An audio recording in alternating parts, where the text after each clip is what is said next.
Alright, when we are making the Consuela Clutch, so the first thing you need to do is to print your pattern pieces. You can print the whole entire pattern, or if you want just the pattern pieces, it's pages 12 to 13.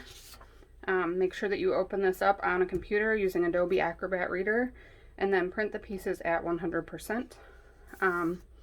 There is a 1-inch square on each page of pattern pieces. So first measure to make sure that those each measure 1 inch exactly, and then you're ready to cut your pattern pieces out.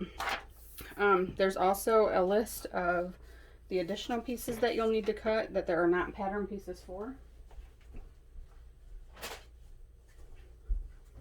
I put that on the pattern piece pages so that you can cut that out and keep it with the pattern pieces in case you don't print your instructions. I prefer to always print at least page 2 of the instructions because it gives the full cut list, so that way I can check off each item as I cut it out and make sure that I don't miss anything. So you're just going to cut each of the pieces out directly along the black lines.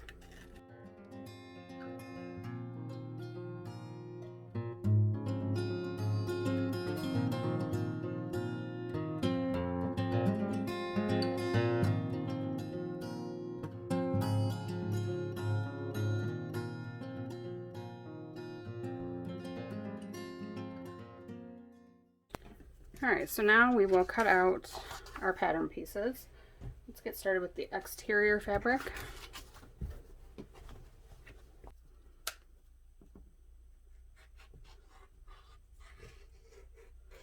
And I always like to use my rotary cutter to cut around the pattern pieces. If you want to use scissors, you can pin your pattern pieces to the fabric, cut around them with scissors. You could trace it onto the fabric on the wrong side and then use scissors. So just whatever your preferred method is. I like to cut my pieces also out of cardstock if I have it, and that makes it a lot easier to cut around them with the rotary cutter. Just be careful not to cut any fingers off. Alright, so we need one top panel, one bottom panel, one main panel. Oops.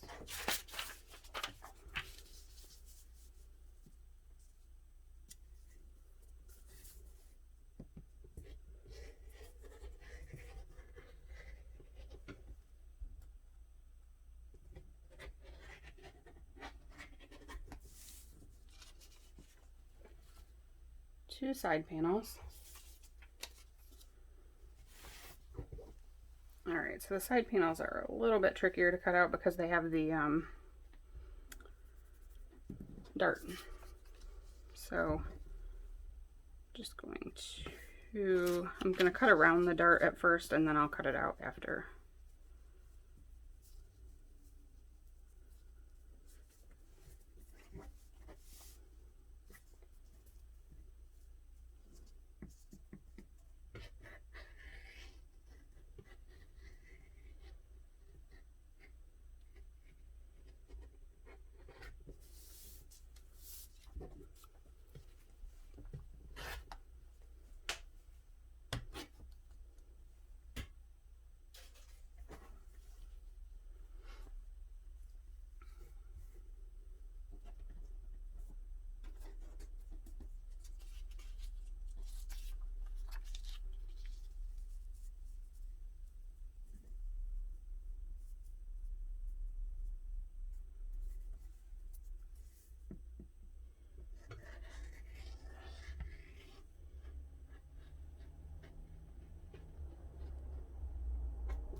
Okay, and then one main zipper tab, which is, there's no pattern piece for that, it's just measurements. So, where's my ruler? Oh. Alright, so this is 2 3/4 by 3 3/4. Let's see, 3 3/4. And then this is going to cut it 3 inches wide, and I'll just trim 1/4 inch off.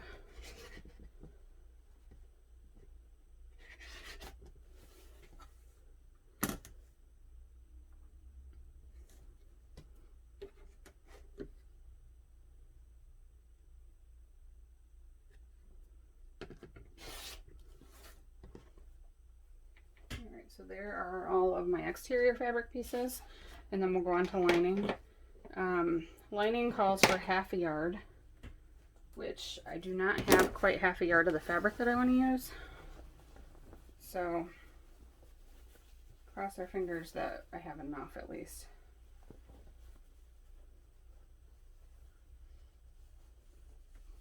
I already cut out and actually interfaced the pocket panel. Or, I'm sorry, this is the card slots panel. So now I need 2 main panels. And I need to get all of that out of this. So I think if I maybe like lay it out ahead of time. Let's hope so. So 2 main panels I can fit here. 2 front pocket panels.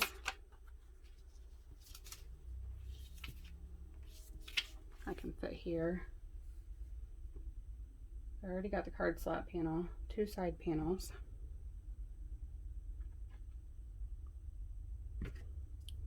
Alright, I'm just going to go for it and let's see what happens.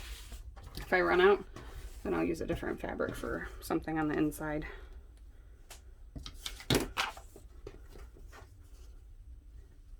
And this is what I mean about how I never have coordinating fabric to go with that other one. And this pink, also being a cotton and steel, is like the exact same shade. So I just really want to use this. So I'll just make it work.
Alright, and it's more important to me to get the parts that will be shown on the outside cut out of the same fabric than what will be on the inside. So I'm going to make sure I get my front pockets and my wrist strap and the different zipper tabs and connectors.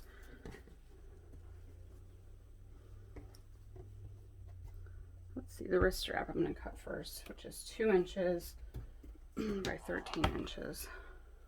So this is pretty perfect. Well, and actually then I need also a 2 inch by 2 inch piece. So let me just trim the odd parts off of this.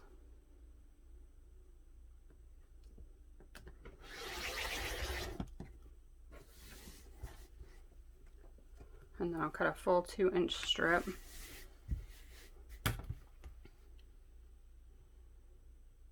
See, if I just ordered more fabric.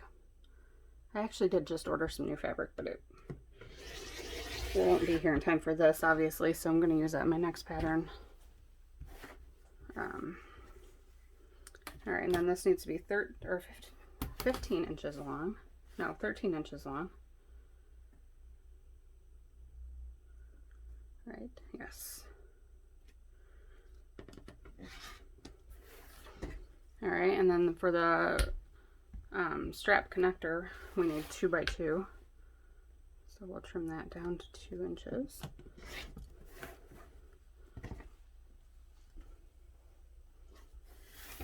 All right, and then the front pockets. Let's try to lay this out and see what my best bet will be. I might be able to get them that way, and then also get the side panels. Let's try this.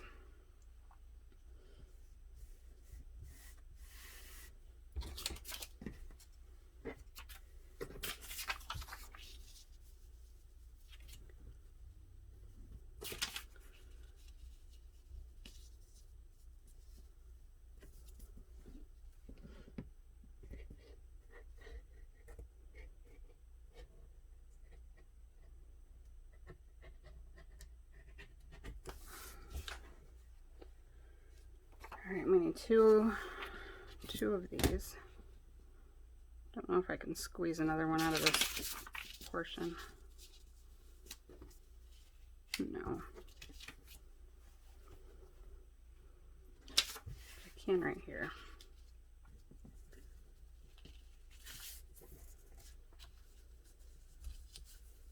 Does anybody else use their favorite little scraps of fabric like this?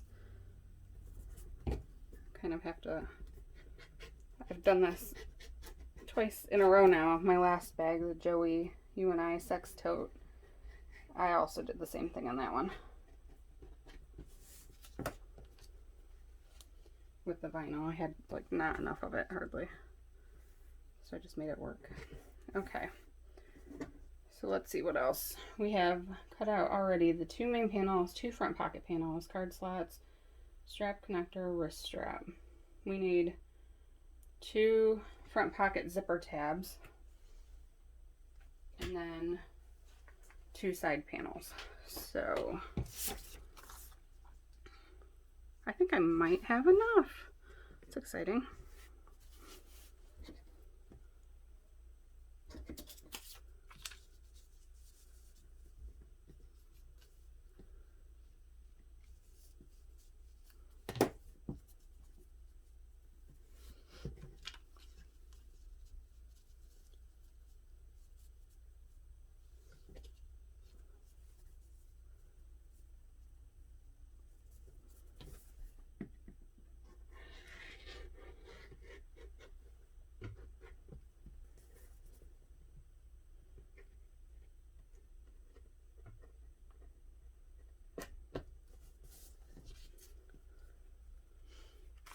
Okay.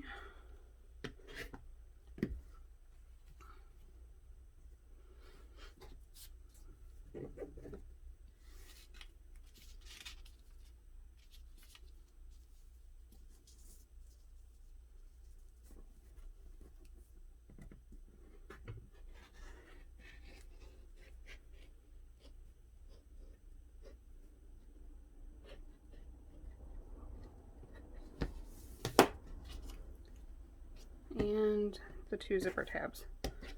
I was like literally very close. All right, so these are 2 inches by 1 1/4. It's not exactly square.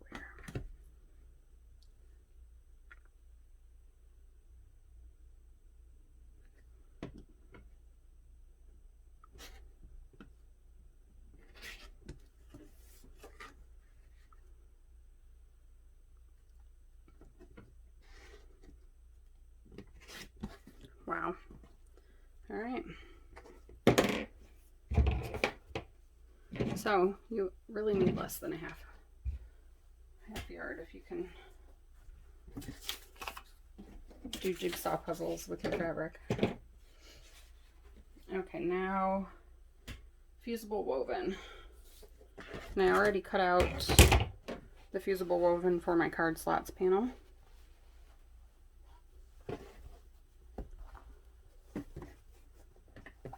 And this is Shape Flex SF101. You can also use, there's other woven interfacings that are sold by different companies. This is 20 inches wide, so if you notice that it seems like you need a lot, a whole yard of it, it's because it's only 20 inches wide. It's not as wide as fabric. So let's see, we need to cut out 1 top main panel, 1 bottom main panel, 3 regular main panels. Let's see what way that fits in here best.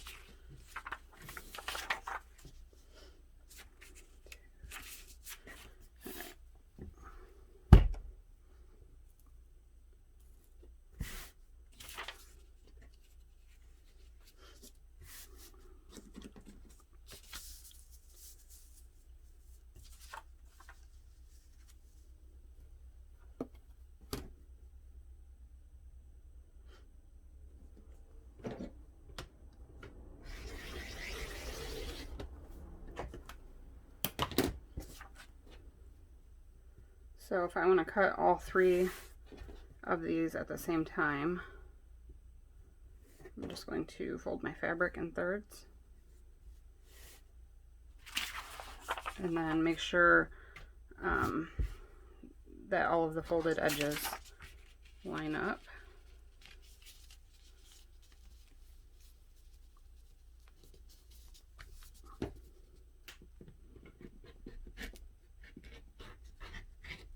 I need a new blade on my rotary cutter.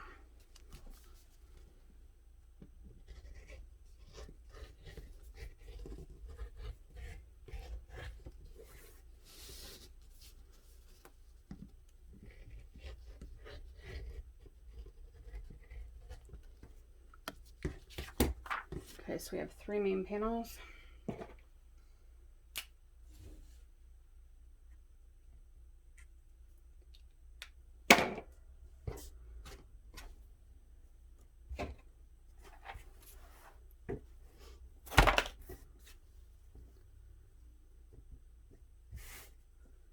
One top main panel, 1 bottom main panel.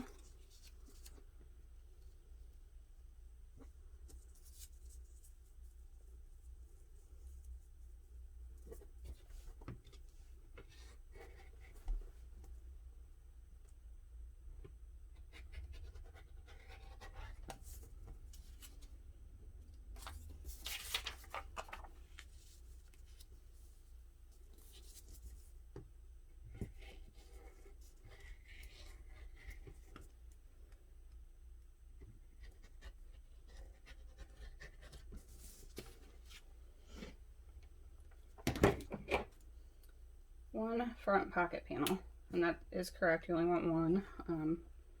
One of them does not get interfaced.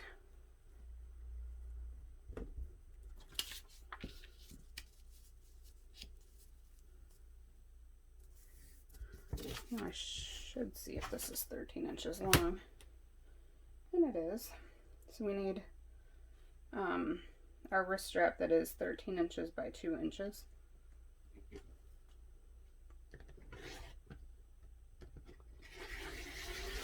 I just try to always think ahead of what I'm cutting to waste the least amount of my interfacing or fabric.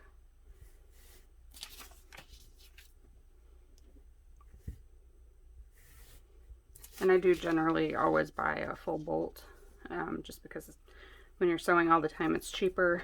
I think there was a deal on maybe Black Friday where I just ordered a couple bolts from Joann Fabric. And usually they'll have some kind of sale. Like, I don't ever buy them at full retail price, only with a coupon or sale. Alright, so we have 1 front pocket, 1 wrist strap. So we still need 1 strap connector, 1 main zipper tab, 1 card slots panel. Nope, we got that. 4 side panels.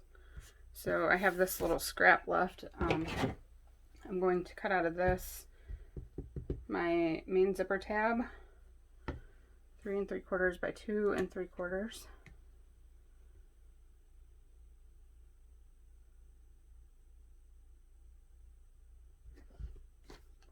And then also my strap connector,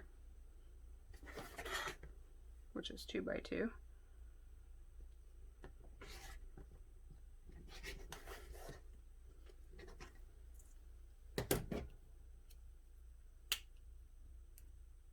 All right, and then we just need 4 side panels.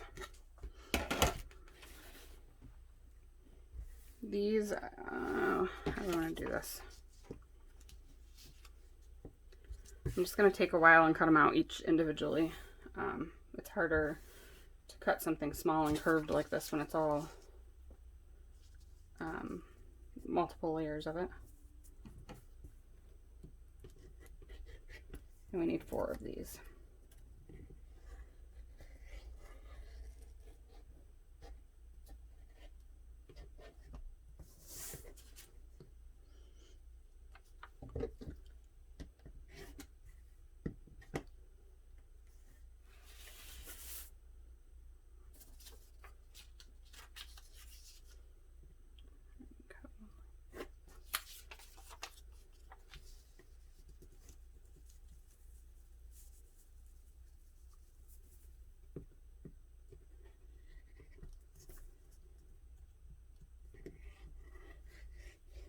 Something small like this too, sometimes I'll actually fuse the fabric pieces to the interfacing and then cut the interfacing out after.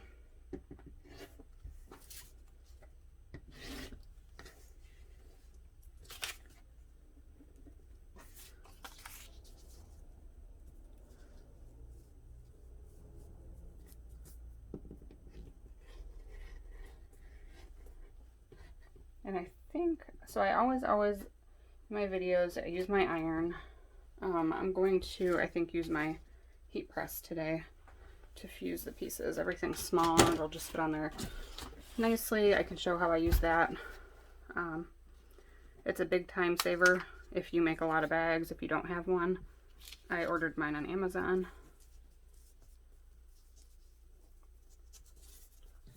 There's steam presses and heat presses. So I previously had a steam press and I loved that, and it died. And then I bought a heat press so that I could also use it with heat transfer vinyl, which I don't do a lot of, but I do make some t-shirts for my husband for his business. So, all right. Now we just need to cut out the fleece pieces. All right, so I also buy my fleece by the bolt. So now the pieces that need to be cut out of the fleece are 1 top panel, 1 bottom panel, and 1 main panel. And each of them has a dashed line on it that we will fold back before we cut the fleece, and this just is to keep the fleece out of the seam allowances. With it being such a small project, the fleece just makes it too bulky in the seams.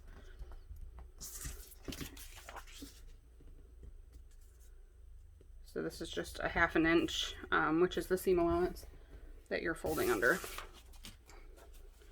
And then again, you'll cut these pieces all on the fold as well.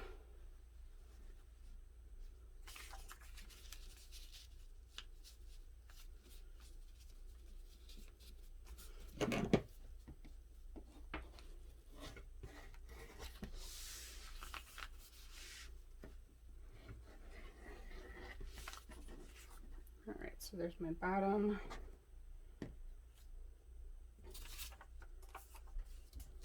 Let's see. I just cut a piece of this off.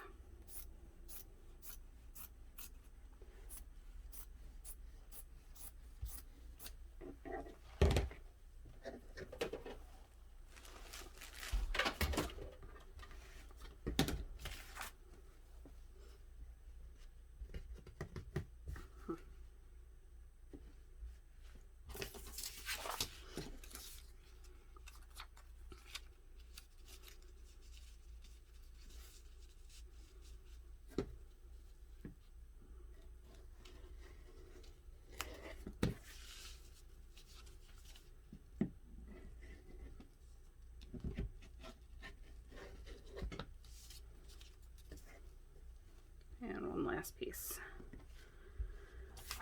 So this is a quicker project. Has less pieces obviously, and they're smaller, so that's nice. I've always enjoyed making different wallets and clutches, so this is one of my favorite type of things to make. All right, so everything is cut and we're ready to fuse. All right, so my heat press is all heated up. I put it at 400 degrees Fahrenheit, which based on my Googling is what a regular iron is at when it's on the hot cotton setting. So let me get all of my interfacing. So I'm going to, I really do not want myself to be on the video. I'm going to first lay out my fabric pieces with the corresponding woven interfacing pieces. I should have organized myself a little better. And I'm missing some, I think. That's good.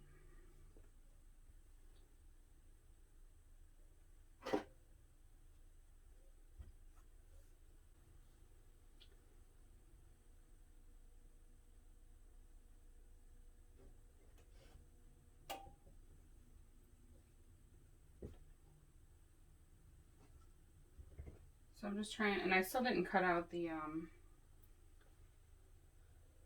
pleats or darts on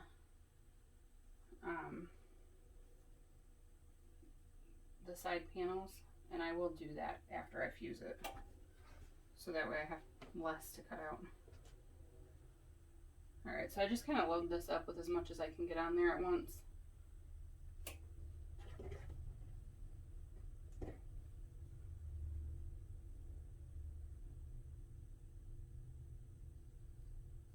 Alright, and then always with my woven interfacing, at least with the Shape Flex, I mist it with water because it will shrink a little bit. And you're supposed to use steam when you fuse it. A heat press does not steam. So if you have a steam press, then, I mean they steam, but still I would spray the interfacing. So then I'm just going to press that down for probably 10 seconds. I have a counter there that's set at 15 seconds from whatever I was doing last. So just at 5, and everything should be fused. And it's definitely nice and steamy. Alright, I'll lay out the rest of my pieces. Let's see the best way.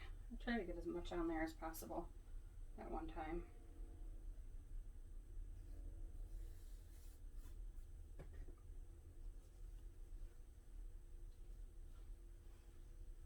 And just be careful not to touch the plate on the top because it is very hot.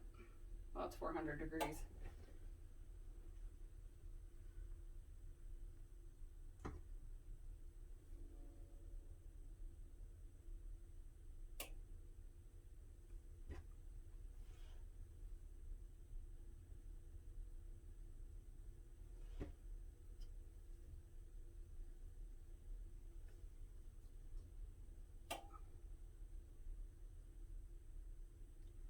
This might have been easier to line up my interfacing on my fabric pieces before I stuck it in there.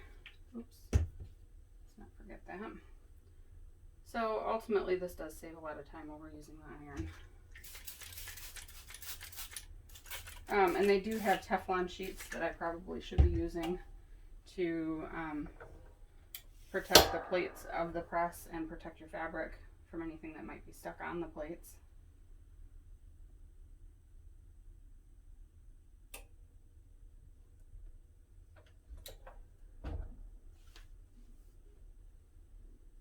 Alright, that one doesn't look like it fused that well, so I'm actually going to pull some of those off. Or repress that one. You can also adjust how tight this is. So maybe I don't have it quite tight enough. It looks like they don't press together as hard at the end. probably because I bought a cheap one. So.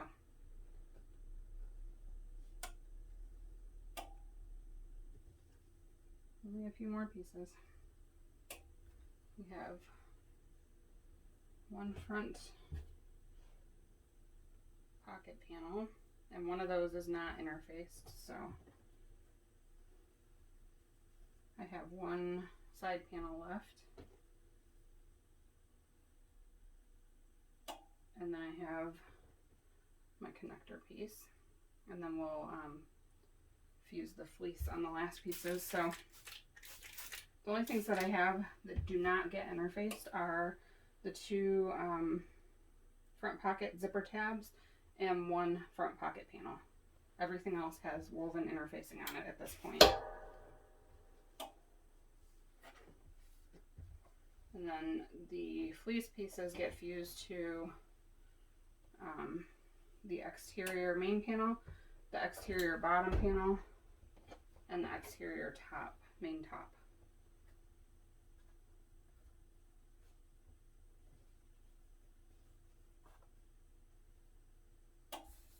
And each of them,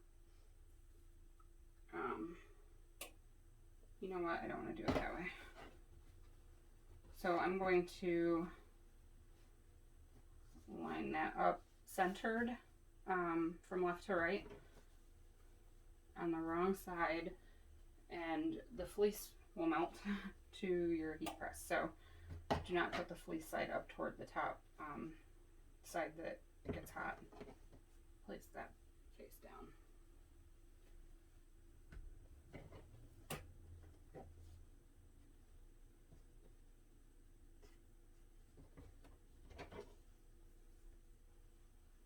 All right, and again, the fleece likes steam,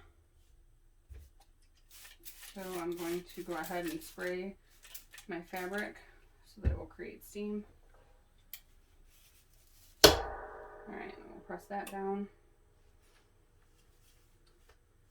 And then that's it. So, well, and I already fused interfacing to the card slots panel. So, I mean, that makes a lot quicker job out of the fusing.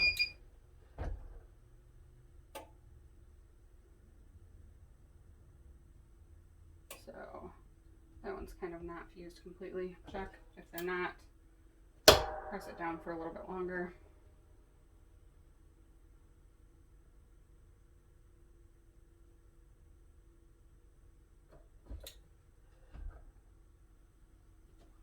Alright, so now we can get on with our sewing. Alright, so step number 1, we are going to start with the front pocket zipper tabs. First, I've already folded these. It is 2 inches by 1 1/4 inches. So we're going to take the two 1 1/4 inch edges and fold it in half, bringing those two edges together. Open that back up, fold those two short raw edges into the center crease, press those, and then fold again. So you'll have a 1/2 inch wide by 1 1/4 inch long piece. Step number 2, you have a 5-inch zipper. So if you're using zipper by the yard, you can just cut it automatically to this size, but you want it to be exactly 4 3/4 inch long. And then we're going to place the zipper tabs over the end, and it'll be, the zipper is pushed all the way into the tabs. And then I'm just going to place some clips on here.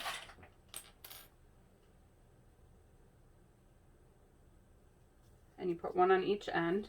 So I repeated the pressing process with each of the tabs.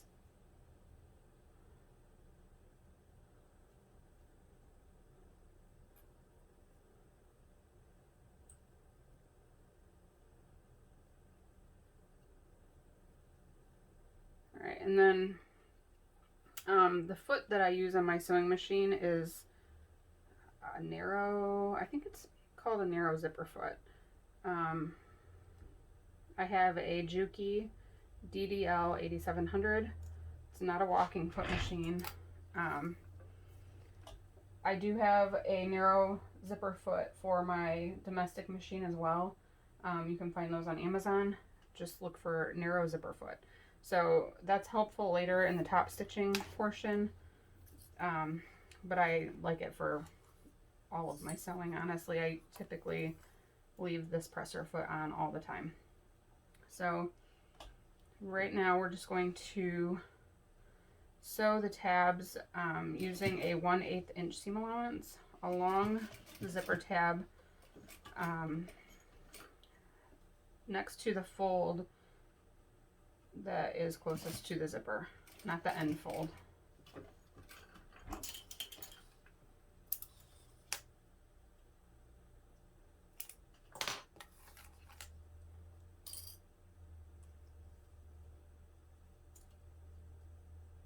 Just make sure that your zipper tab is evenly on and that nothing gets folded back at the bottom. And again, 1/8 inch seam allowance.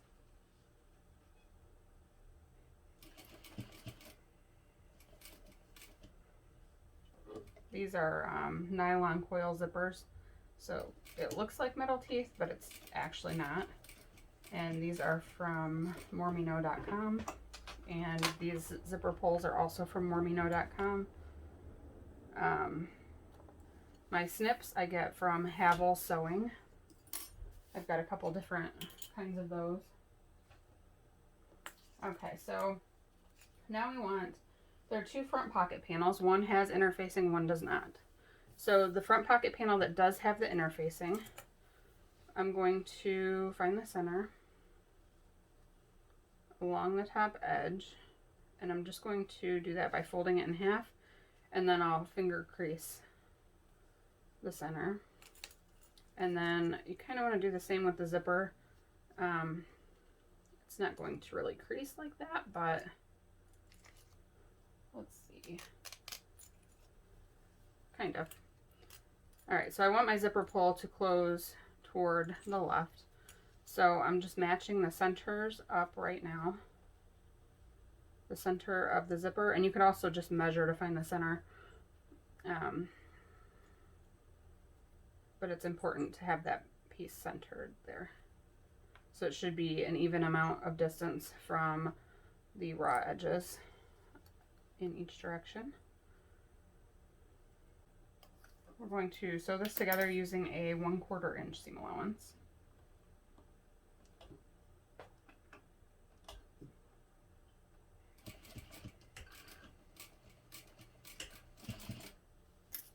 And when you sew next to the zipper pull, if you need to slide that out of the way, go ahead and do that, but stop with your needle in the down position.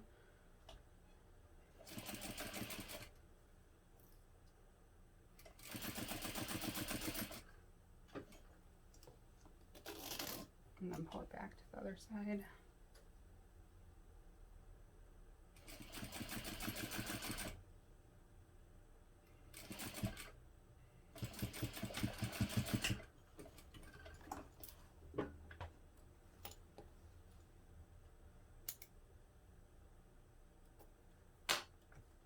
Now we want to open the zipper halfway, so your zipper pull is in the middle, and then place the other uninterfaced front pocket panel right sides together with the zipper sandwiched in between. And I'm just going to match all the edges and clip this all the way around. Clip it together all the way around.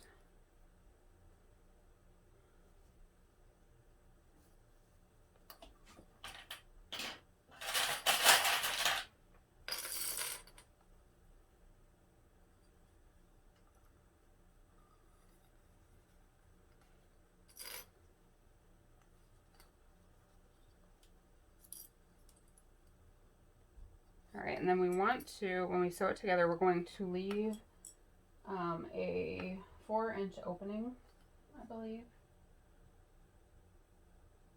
3-inch opening along the top edge. So I'm just going to measure here on the ruler on my sewing machine bed table, about 3 inches. And again, this is on the wrong side of the fabric, so that won't show. And then we're going to use a 1/4 inch seam allowance, starting at one of these marks, and then we'll sew all the way around to the other mark. So you want to make sure to back stitch nicely at the start and stop, because we will be turning it right sides out through that hole. If you don't back stitch well, it will come apart. Always stop at the corners when you rotate with the needle in the down position.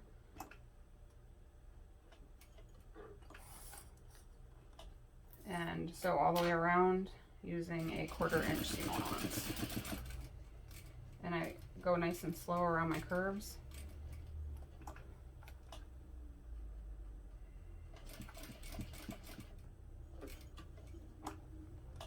Stop as you need to, and lift the presser foot to adjust.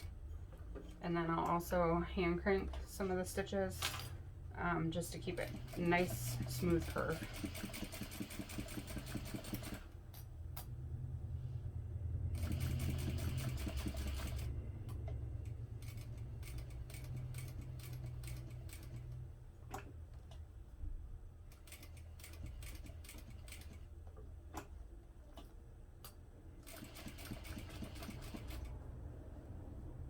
All the way back up to the other top corner.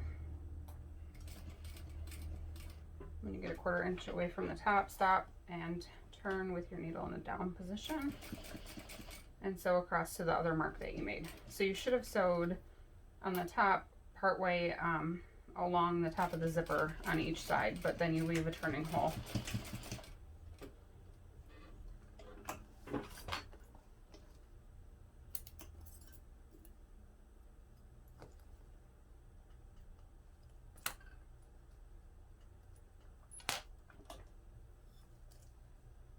So we want to trim the corners and around the sides and bottom. So trim the corners here as close as you can to the stitching. Do not trim through your stitching though. And then I'm going to trim down the sides around the curve, and I'm just trimming it to about 1/8 of an inch.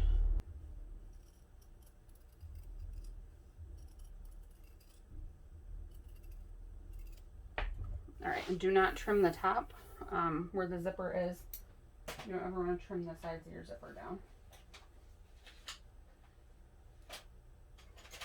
Alright, and then to turn it right side out, I have this little turning tool, which actually, it came with a tube turning set that I got from Joann Fabrics, but I kind of borrow the stick and use it for poking out my corners and helping me to turn everything. So make sure you really push the corners out nicely, and then all the way around the curves.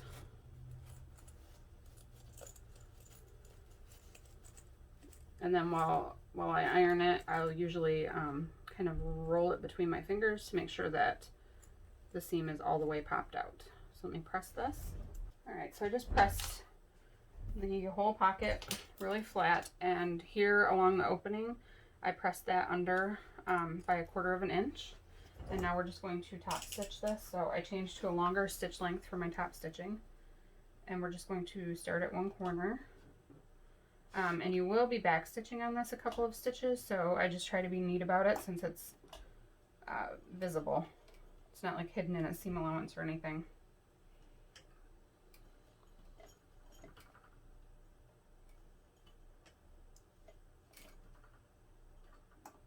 Try to keep it in the same holes. Alright, and then I'm just top stitching using an 1/8 inch seam allowance. And then when you get to the other end, you'll back stitch again, just a couple stitches. And just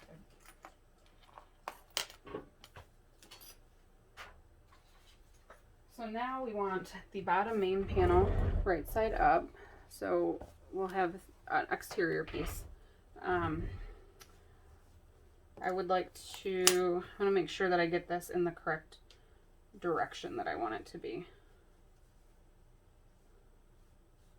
All right, so not sure how it'll look, but I think I'm going to keep it that way. So this is going to be the bottom edge of my top main panel, and then this will be the top edge of my bottom main panel. So I need to find the center of that. And I'm going to make a mark on the very edge of this. This is a, I don't even know what to call it. It's like a silver marking pen from moremeknow.com. I got it for marking on vinyl, but it's nice on these dark fabrics too. As long as it's in the seam allowance, I don't think it's erasable. I'm not going to put it anywhere that it needs to be erased because I don't want to find out that it's not. All right, so find the center of the zipper.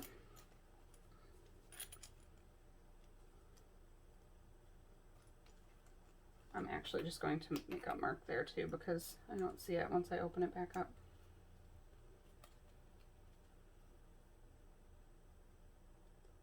And again, just keep it like right on the edge so that it's in the seam allowance.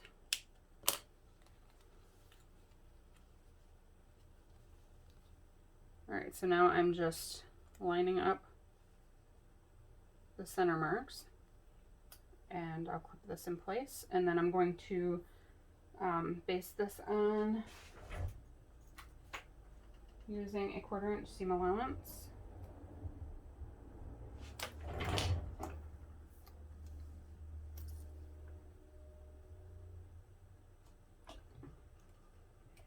I'm going to use just shy of a 1/4 of an inch. And I'm actually going to decrease my stitch length.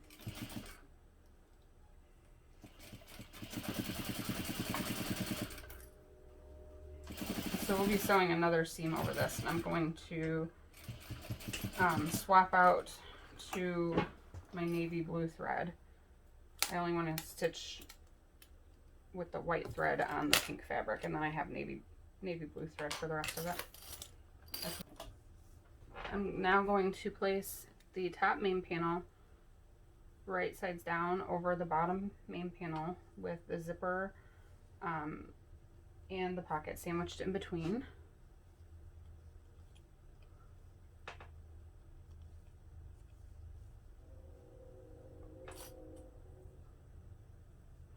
We're going to sew this together using a 1/4 inch seam allowance. And I have my shorter stitch length right now, a length of 3.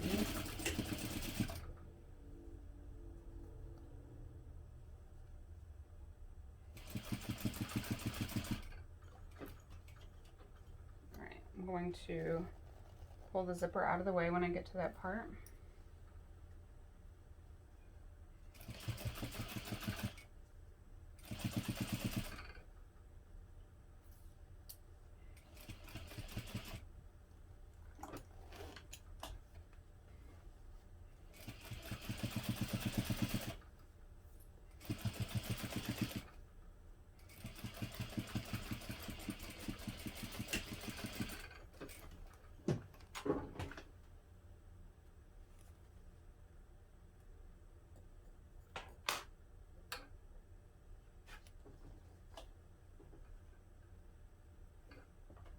All right, and then I'm going to press the top main panel away from the bottom main panel and press the pocket up as well.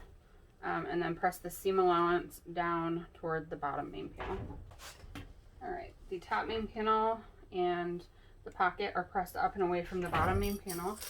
And now we're going to top stitch along that seam using a 1/8 inch seam allowance, just below the pocket.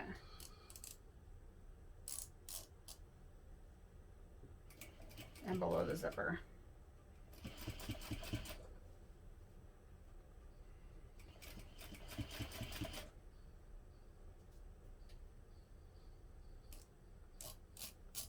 I realize my navy blue thread is like a different weight than the white thread, so.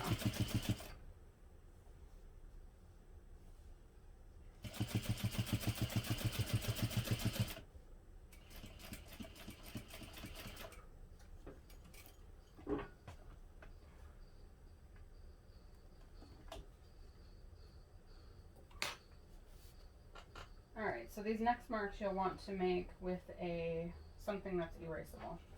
So first we want to find the center along the bottom of the front pocket. So I'm just going to fold the front pocket in half, matching up the sides and corners, and press to find the center. And then I'm going to mark it with this chalk pencil. And then I want to measure up from the bottom 1.5 inches, and I'm going to make a mark and mark the center as well. So this is 8 inches wide, so 4 inches in from each end would be the center, and 1.5 inches up from the bottom.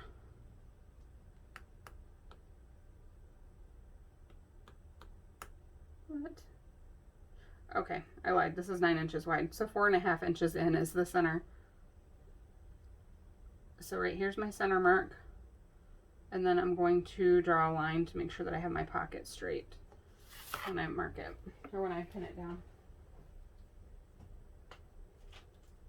Okay, so grab some pins, go ahead and flip your pocket down, match the center mark up with the center mark on the pocket matched up with the center mark on the bottom main, and then line up along the line that you drew. The zipper will be facing the top of the clutch now. It does not lay flat, and I'm just going to put a pin in here, make sure that everything is laying as it should.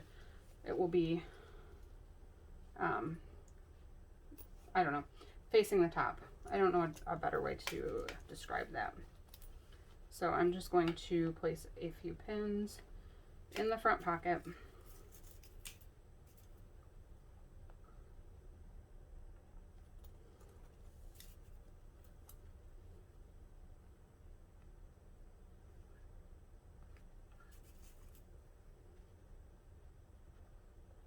And now we're going to switch back to the white thread. Okay, so we just switched out to the white thread again. And I'm going to just top stitch all the way around this pocket. I'm going to, let me stick a couple more pins in this.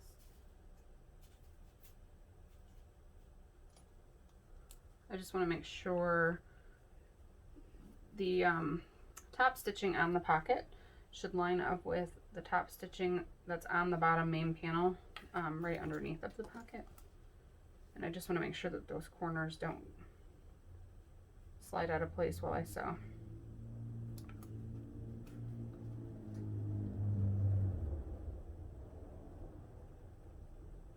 Okay, so I am just going to start at one corner. I'll sew a couple stitches and then back stitch. And again, I try to be neat about it since it is right on the front of the bag.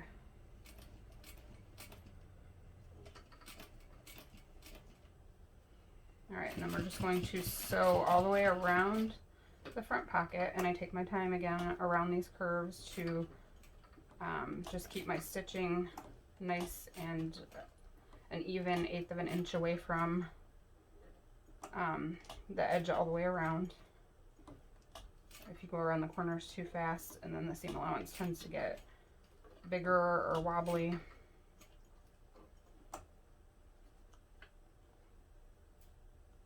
And I generally, if I put my pins in perpendicular to the seam line, I typically sew right over them, even though you're not maybe supposed to.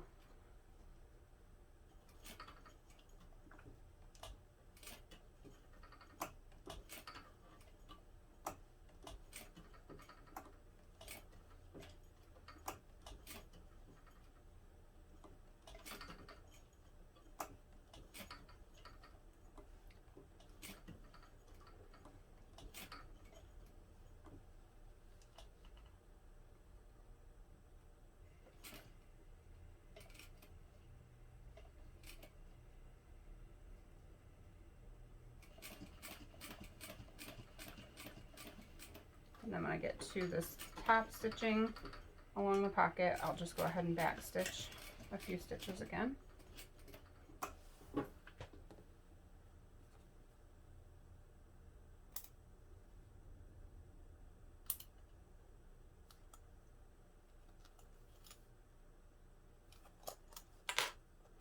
All right, remove all the pins.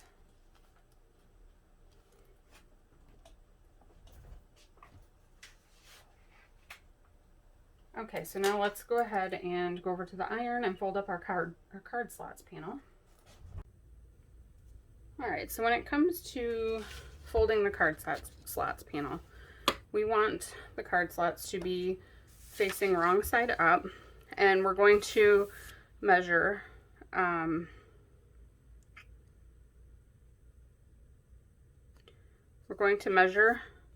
these following measurements and draw a line at each of them. So first, starting at the left, we're going to go 2 inches and draw a line. All right, and then we go 1 3/4 of an inch. So it's important to have a nice ruler for this part. And this is the back, so it doesn't matter if whatever you're using to mark your lines is erasable or not. So next up is 2 1/4.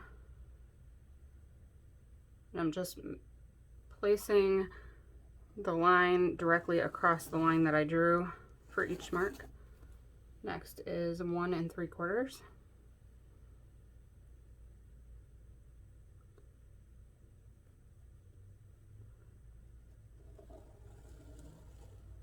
I have my iron heating up. All right, 2 1/4.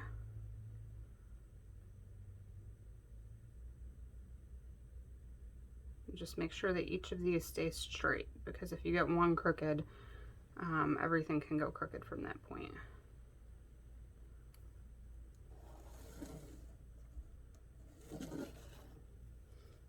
All right, and then 1 3/4 again.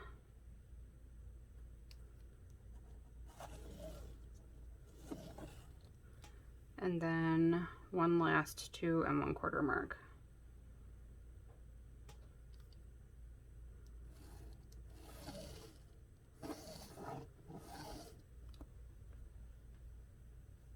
So you should have 7 marks when you finish.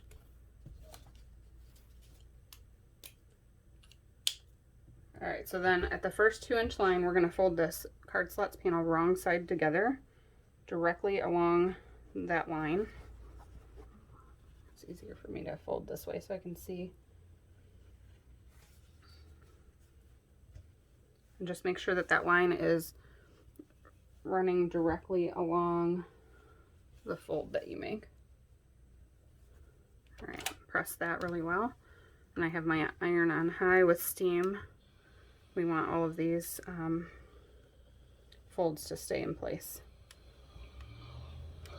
And it's just pretty important to be precise with this. You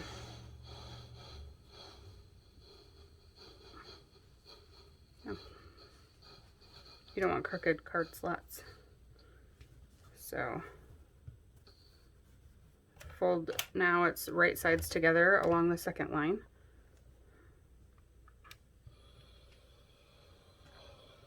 So it's kind of like an accordion fold.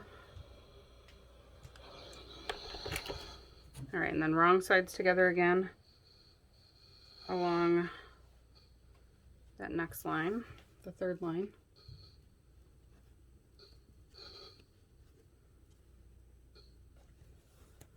And just check to make sure that the line is running right in that fold.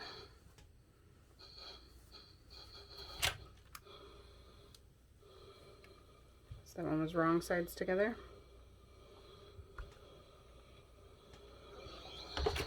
The next fold is again right sides together,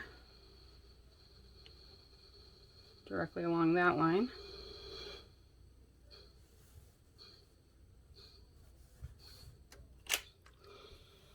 And as you'll see, the sides continually line up as I go. So the sides should stay straight. And each of the folds should be the same distance from the top of the next fold. Okay, so this one is, I like to look at it from the right side to do this one. This is the wrong sides together. See, this is exactly, I think, 1/2 inch from the top of one fold. No, it's a little bit more than that, so it should be 1/2 inch from the top of one fold to the top of the next fold.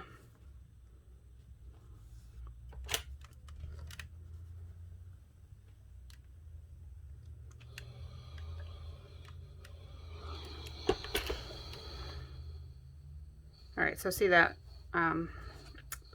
fold was a little bit off of my line, so I need to actually scoot that fold down just a little.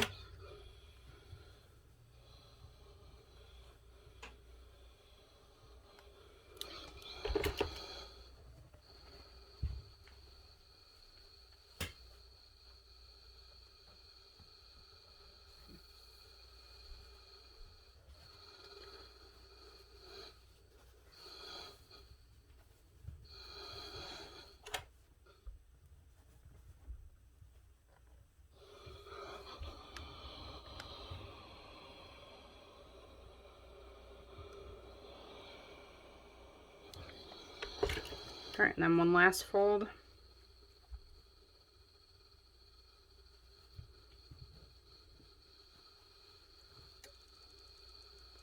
That will line the entire back of the card slots. I'm going to make sure that I'm directly along my marked line.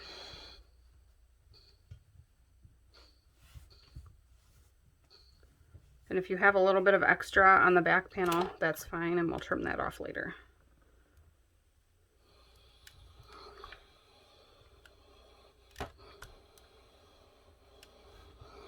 All right, so everything is pressed. Give it one more good press, and then we're going to go back to the sewing machine and top stitch each of these top folds using a 1/8 inch seam allowance. All right, here are our card slots. We want to top stitch now along each one of the top folds.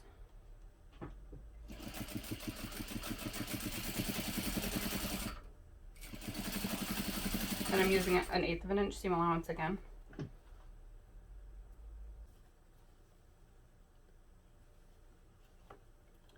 All right, so just one at a time, fold the others back out of the way.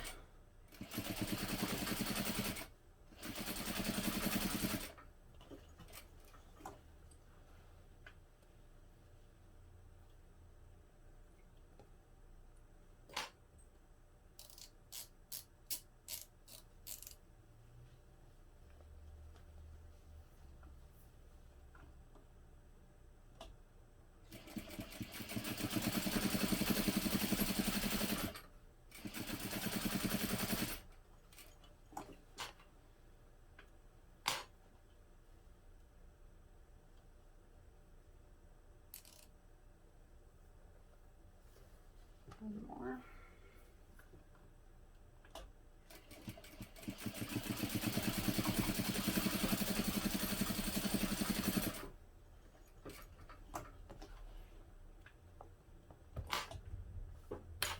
Alright, so once those are all top stitched, you want to press it again really well to make sure that everything is nice and flat.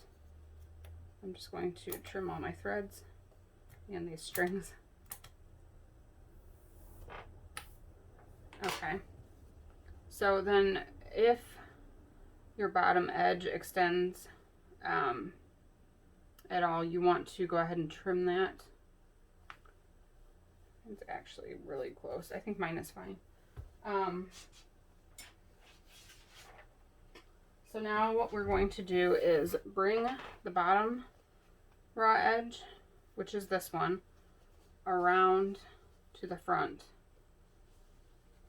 So now it's over top all of the stitch card slot top parts. And we're going to pin that in place, lining it up with the front bottom raw edge. And it doesn't matter if your card slots kind of open up like this while you're doing it.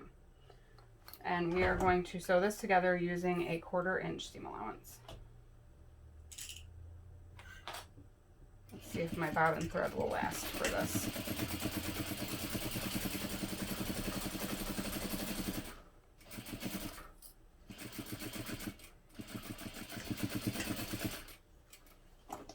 It did.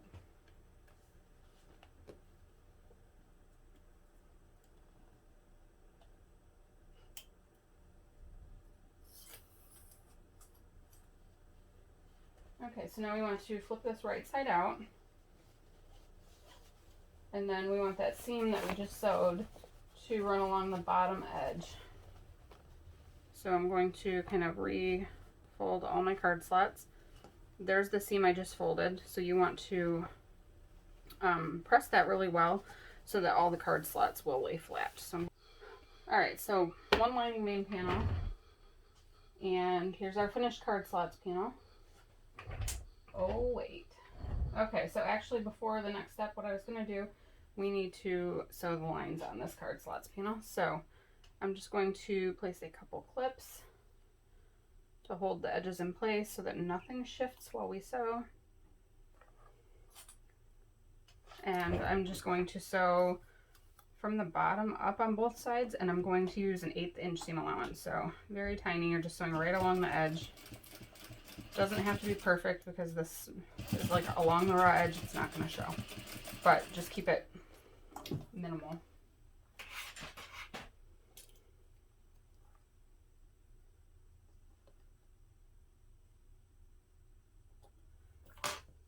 And again, I'm going to sew it this way so that I'm sewing from bottom up again.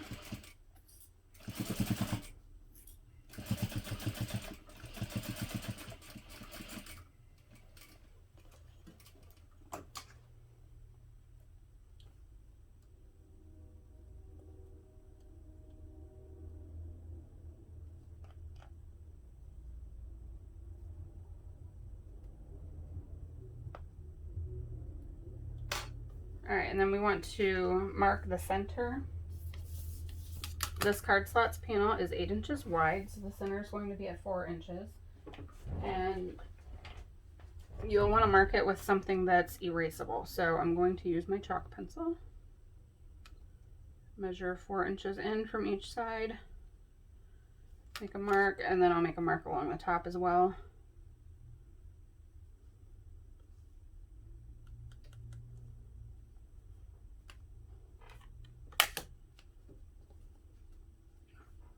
And then I'll just go ahead using my ruler and draw a line down the center that is lined up with both of those marks that I just made.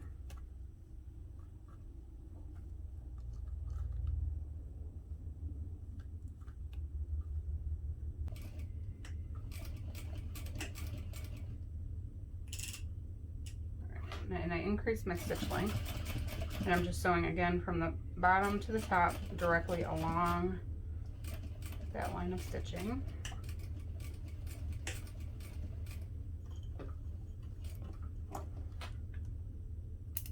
And I make sure to back stitch at the start and stop. You don't want your stitches to pull out when you put cards in.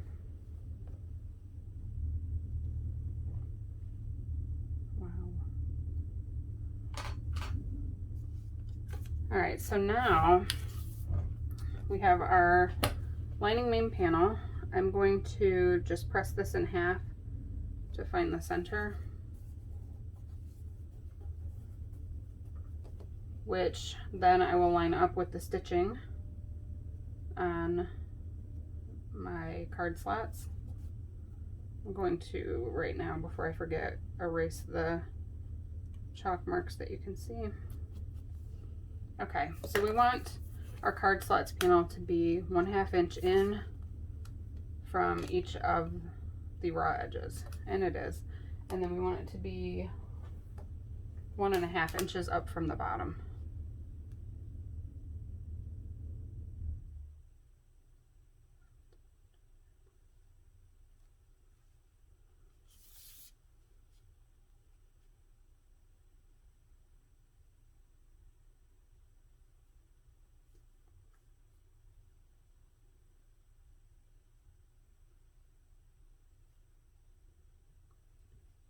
think we're going to make that actually 1 1/4.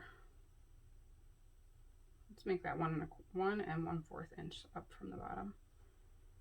Again, if you haven't watched my videos before, I'm always sewing the video prior to the pattern release. So if I find anything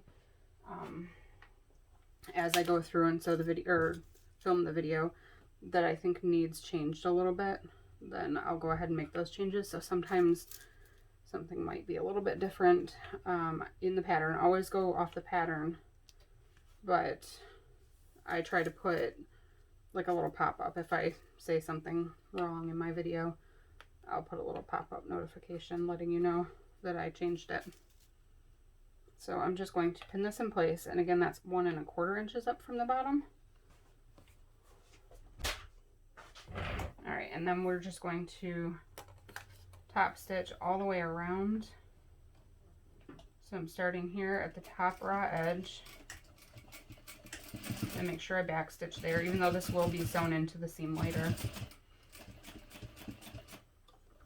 All right, and then when I'm about 1/8 of an inch away from the bottom, pivot with your needle in the down position and rotate and top stitch all the way along the bottom. And I'm just using an 1/8 inch seam allowance. And then when I reach an 1/8 of an inch from the other end, pivot again and stitch up that raw edge.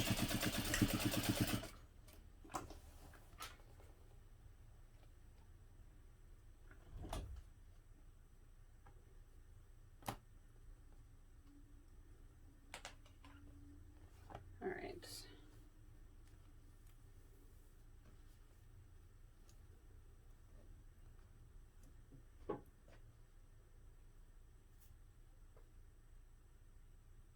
So now we are going to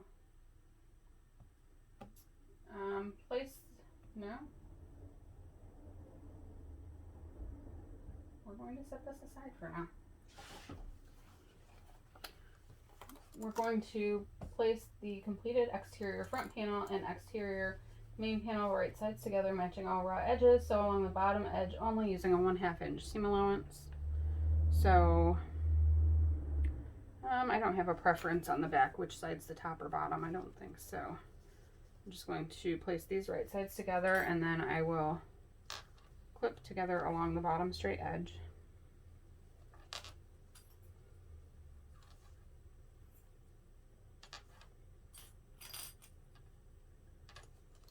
All right, we're going to now sew the exterior main panels along the bottom edge together using a 1/2 inch seam allowance with navy blue thread.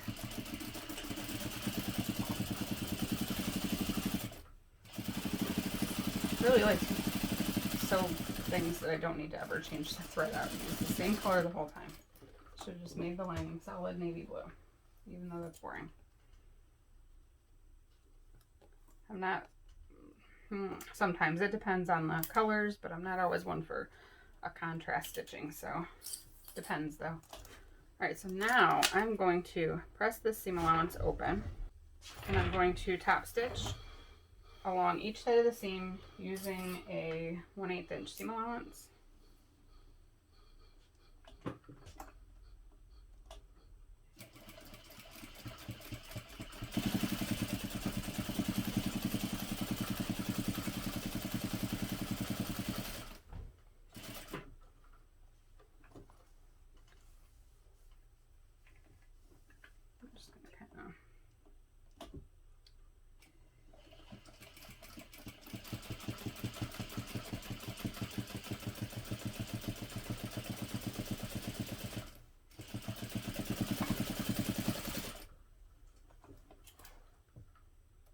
And then I'm just going to, on the back side, trim the excess seam allowance. And this is helpful when you sew the side seams on, to just not have extra bulk there. Just be careful not to trim through your stitching or through the exterior main panels.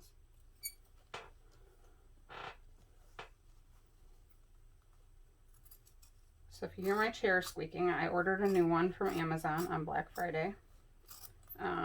Today is New Year's Eve. They shipped it and it is lost somewhere. So they refunded me, and I guess I'm supposed to return it if I get it, which I kind of would like to just repay for it if it actually shows up, because I want the chair, but who knows. So anyway, my chair is squeaky. All right. Oh, I love this. Okay. So now we're going to make our strap connector. All right, so the strap connector we're going to fold in half and press, open it up, fold each of those raw edges into the center and press, and then fold again. So it will come out to be 2 inches long and 1/2 inch wide.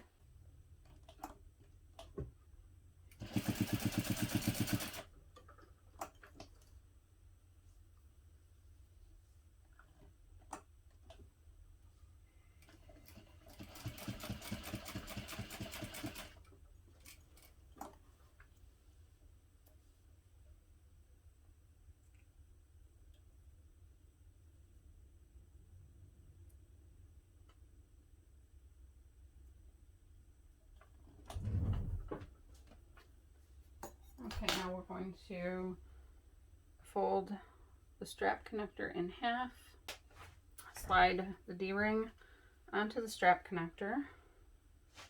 I'm going to baste the raw edges together.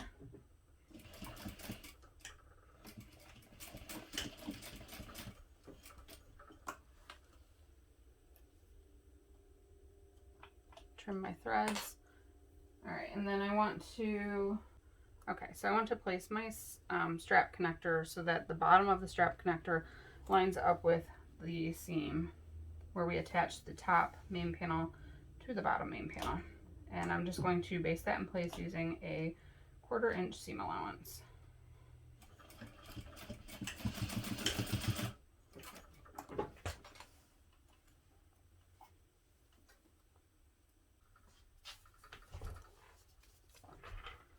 So I never did cut out the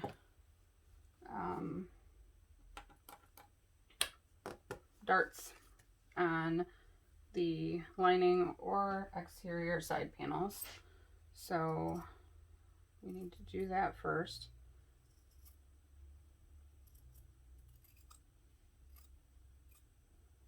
I'm trimming where some of the interfacing is a little bit bigger here. Okay, so I'm just going to, on the wrong side of all of these, take some kind of, really like the silver pen, and this will be in the seam allowance too, and on the wrong side. So I'm just going to line the pattern piece up and mark the dart placement, and then I'll cut it out.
All right, so I'm just going to cut out each of these little dart triangles.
now we need to mark the actual seam lines where we will sew. And maybe this is just something I find to be helpful. But you use a 1/4 inch seam allowance to sew each of the darts. So I line up my ruler and I draw lines that are 1/4 inch from the cut edge of the dart. And then they actually kind of meet in a lot further than what you would expect. And it just helps me anyway to make sure that my darts are all sewn evenly. Otherwise, I notice that I will like veer off after the point and they kind of stop short. So it helps me to mark them out. I just use my ruler and mark a 1/4 inch, find a 1/4 inch from the cut edge and then mark lines.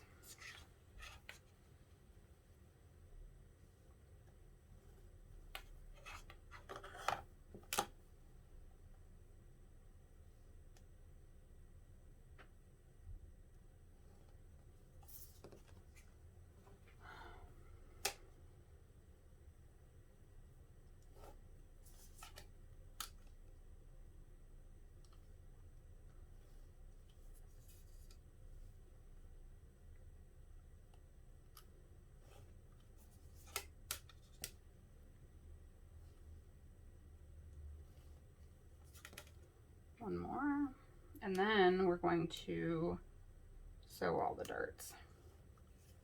This might not be the most exciting part. And I'm just going to sew all of them with navy because I am not changing back to white thread again, unless I really, really have to. Maybe when I do the final top stitch, I'll put white in my bobbin thread, the one around the top of the bag, so that there's white on the inside and navy on the outside. But other than that, I'm not changing my thread. Okay, so now I'm just going to, at each of the darts, fold the fabric right sides together. And the point of the triangle that you just drew should fall on the fold that you mark. And then I'm just going to sew directly along that line, and I'm using a shorter stitch length for this. And you want to stitch right up to the fold and then back stitch.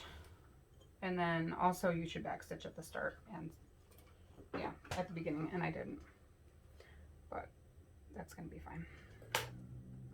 All right, and you want to do that to every single dart.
It's kind of a tedious process.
more dirt. Yay.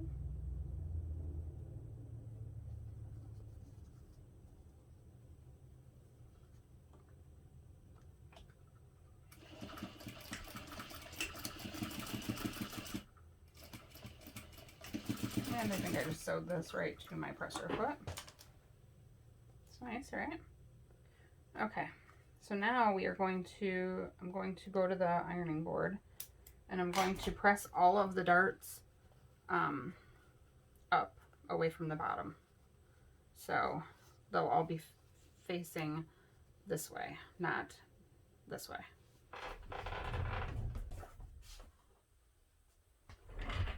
All right, on each of the darts we have the seam allowance pressed up. And now we are going to attach the side panels to the main panels. So first thing I want to do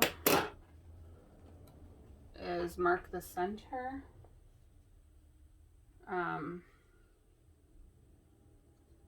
along the bottom of each of the side panels.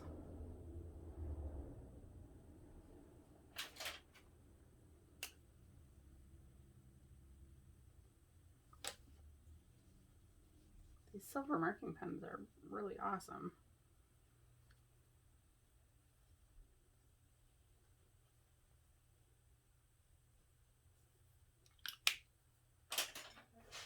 Okay, so right sides together. First I'm going to match the center of the bottom, which I have the center of the side panel marked, and then the center seam of the main panels. And then I'm going to just place a couple pins .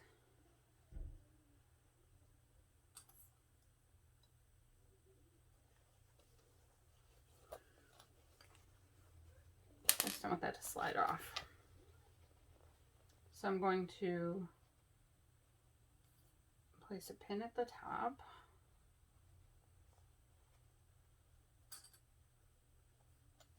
And then pin at the top of the other side as well. Clip. Place a clip.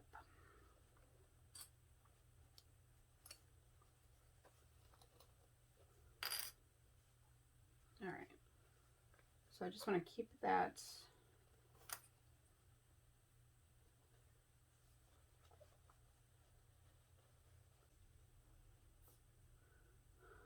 all right, so we're just pinning all the way around.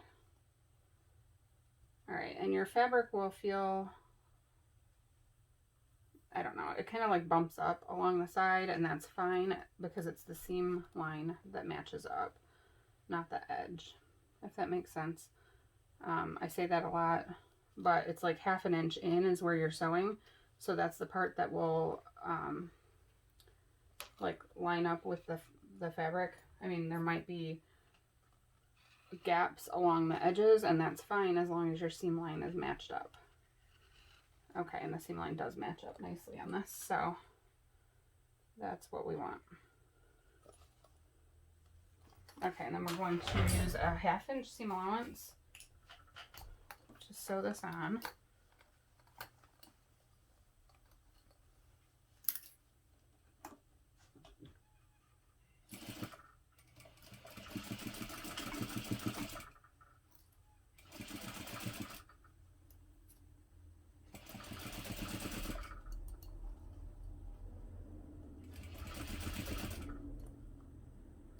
And then just make sure that when you get to the bottom that you don't have any wrinkles.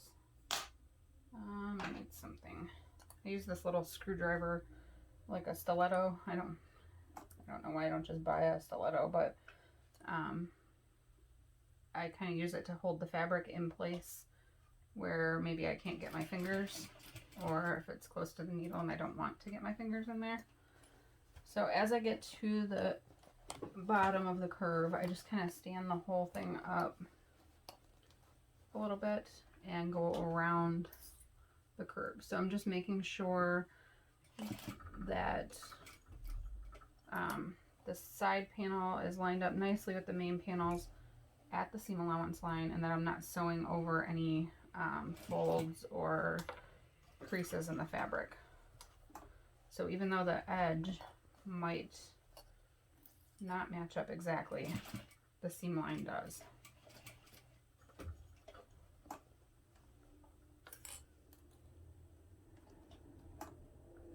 And just take your time going around the bottom curves.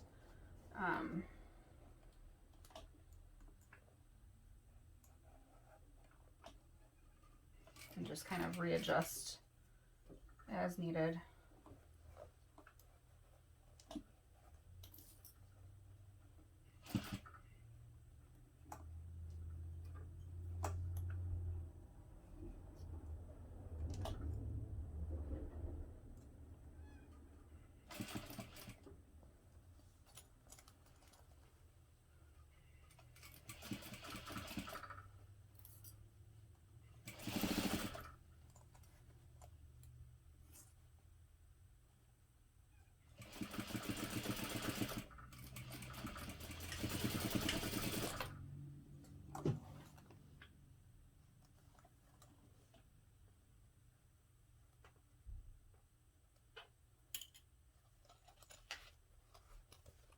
I'm just going to check on the inside to make sure that I did not get any puckers or folds or wrinkles or anything in my seam, and I did not. And now I'm going to repeat that process with the other side.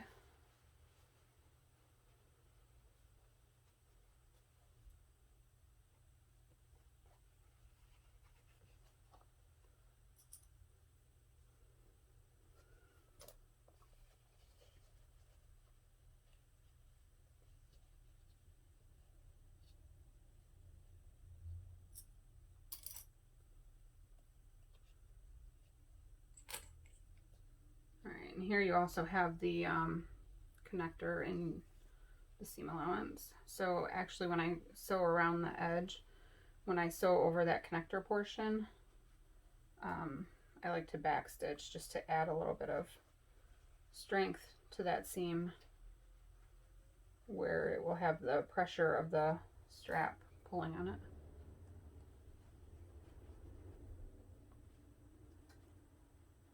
All right, and again, the seam allowance at the seam line will match up, just not around the edges. It may seem a little wrinkled up around the edges, and that's fine as long as your seam line is nice and smooth. And it's more noticeable, like bags and everything are like that, it's more noticeable the smaller a project is.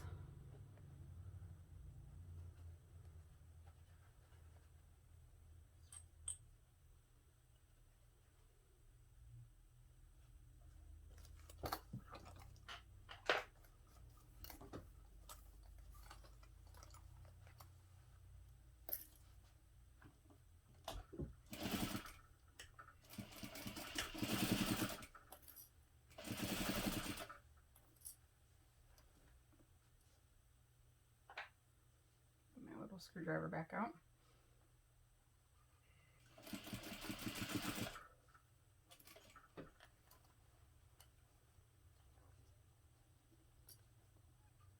The second side is a little bit trickier to sew on than the first because you can't just, you know, spread it open and get your hand in since the other end is already sewn on. Just when you make your adjusting, or when you do any adjustments, make sure that your needle's in the down position so that you don't mess up your stitch line.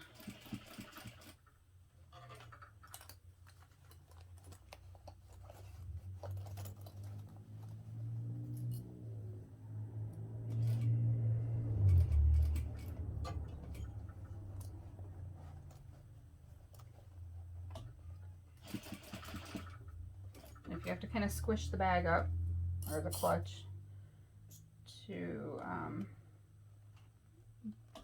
sew where you need to, that's fine. You press it when you're done anyway. Like, don't be afraid to just smush things up and manipulate it to do what you need it to.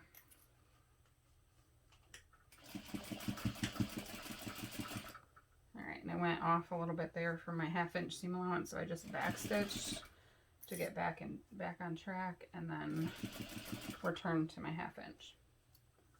So now I'm coming up on the strap connector here. So when I get to that point, I'm just going to stitch across it, and then I'm going to back stitch across it as well, just to add a little bit of extra strength to that seam.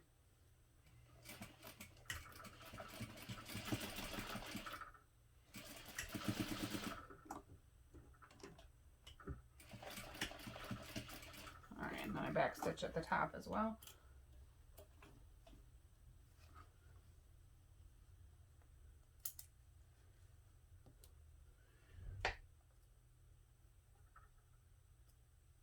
All right, so now I'm going to check that seam line to make sure again that I don't have any folds in my seam allowance, and it looks good. Now I'm going to trim the seam allowance. So it's important to check that before you trim your seam allowance, because once you trim it down to, you know, 1/8 of an inch or so, it's difficult if you have to rip any stitches out and go back in and fix anything. So I'm going to trim all the way around except for where that connector's sewn. We want to leave the end on that because we don't want to give it any, we don't want it to pull out when it's finished. So we leave the ends on our strap connectors typically.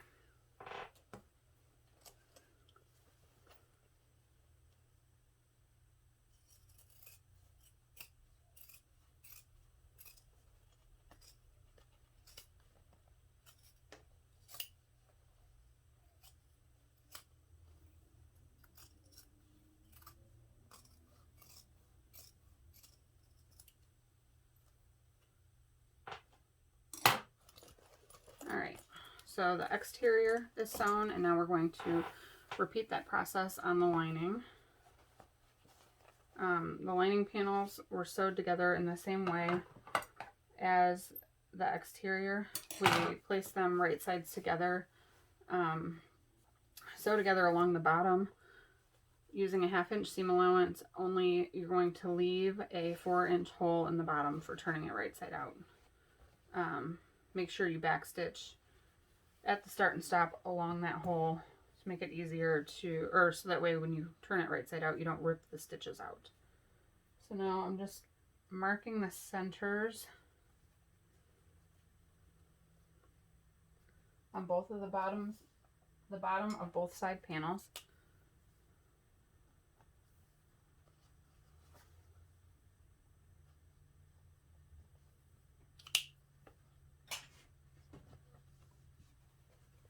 Alright, so we're going to line up the center of the bottom side panel with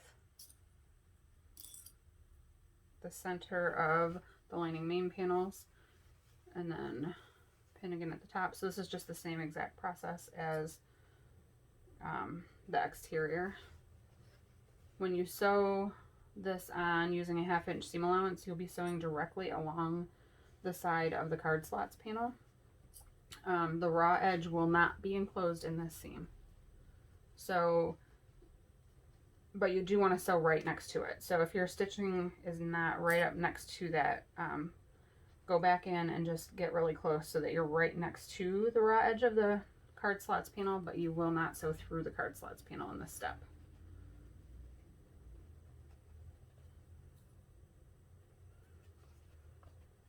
So this pattern was actually the second PDF pattern. First I came out with the zippered ID wallet, which now is called the Zip It Janice ID wallet. And then this. So I opened it up not that long ago to look at something. I wanted to see how I worded something maybe, but I was just kind of shocked at the quality of the pattern, and I know that the videos that I had for it were bad because I didn't even know how to edit videos when I made those. So I thought I'm gonna start going back, revisiting some of my older patterns, updating them to look like my newer patterns. Yeah, new videos. So I have not made one of these actually in some time. 2 years, I guess, when the first one came out. So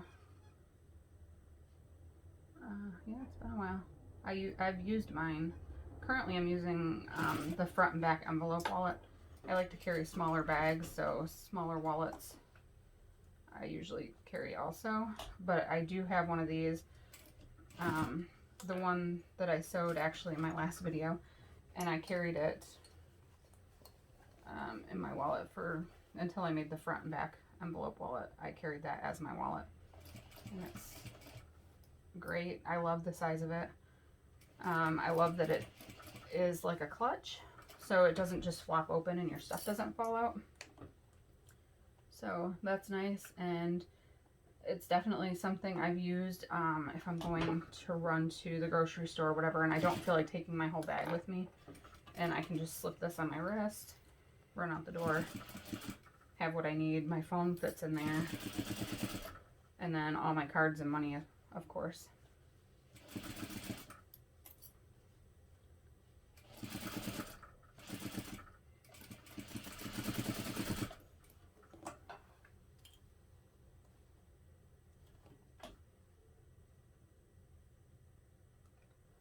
Alright, so I'm just going to check here that my line of stitching is directly next to the card slots.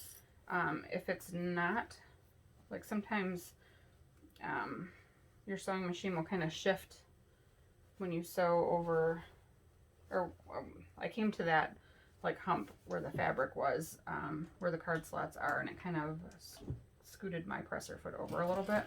So you can just go back in here and make sure to hold that to a real tight 1/2 inch so that you are directly next to those card slots.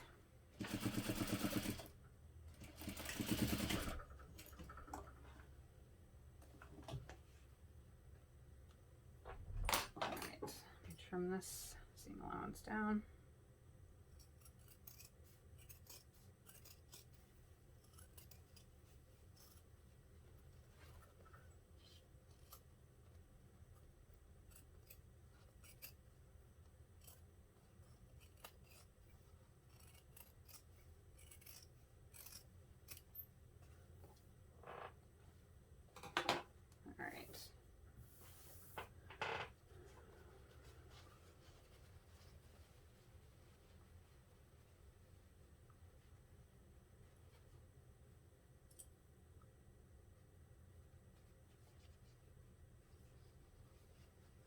Same thing on this side.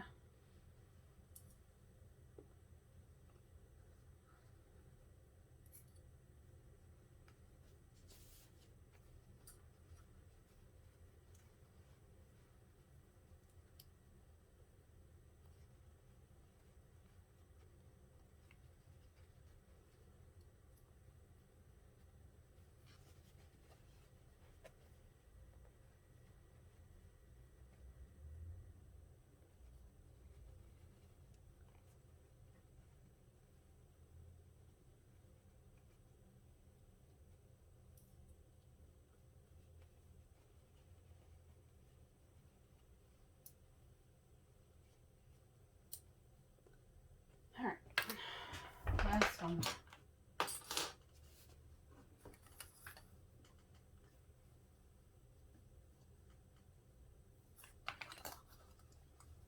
Alright, and a 1/2 inch seam allowance, and again, make sure that you are directly next to those card slot panels.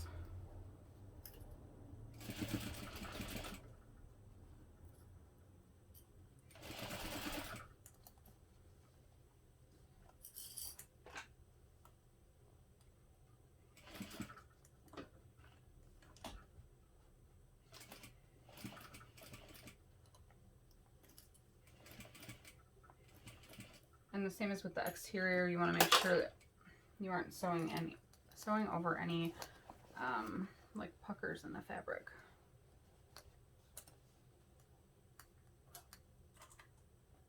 And always adjust with your needle in the down position.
right, now we'll go ahead and trim that seam allowance down finally.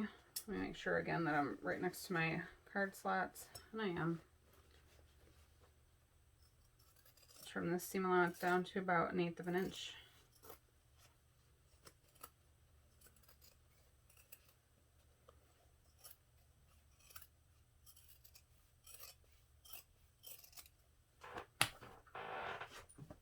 Okay, we are now on step number 24. So on the exterior, I'm going to take my chalk pencil, and I want to make a mark on the front and back main panels that's 1/2 inch from each side seam along the top raw edges. So I'm just kind of opening up that side seam, place my ruler right there at the side seam, and then make a mark that is 1/2 inch in from the side seam. And I'm using my chalk pencil because this will potentially be able to be seen, and we'll want to be able to erase it depending on how big you make your mark. And we want to do that on the front and back of the exterior.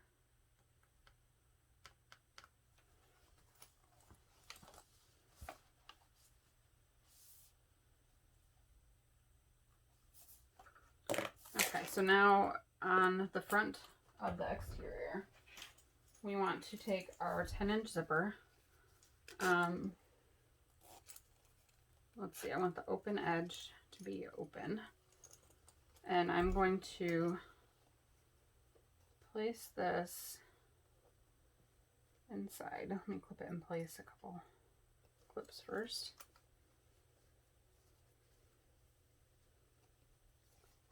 All right, and then right where that 1/2 inch mark is, I want to fold my zipper back on itself. So I want the zipper teeth to turn up at a 90-degree angle right at that 1/2 inch mark.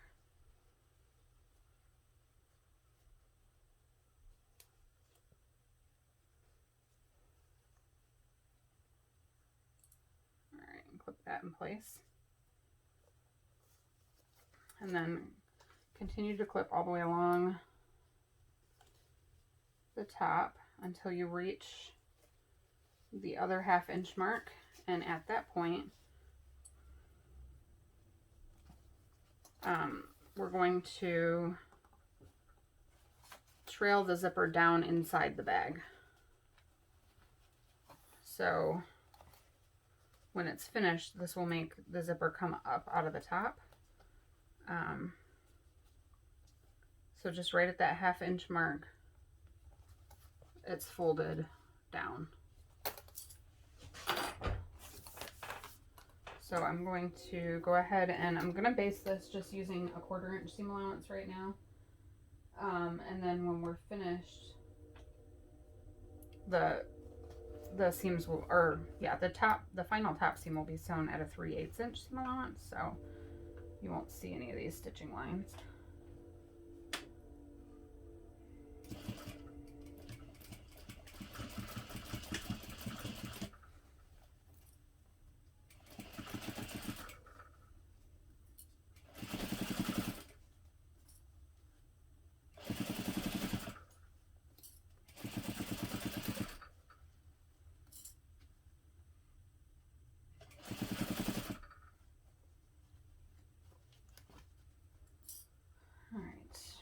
So when I reach the other 1/2 inch seam allowance, we just want to make sure, or the other 1/2 inch mark, just make sure that the zipper tape is trailing down inside the bag.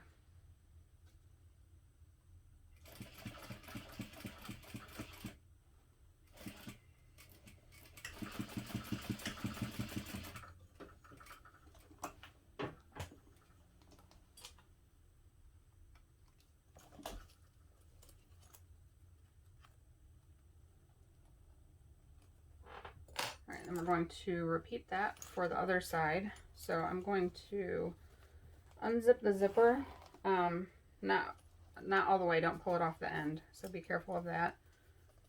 I'm going to, let's see, starting at the 1/2 inch mark, you just want to be careful to make sure that it's even.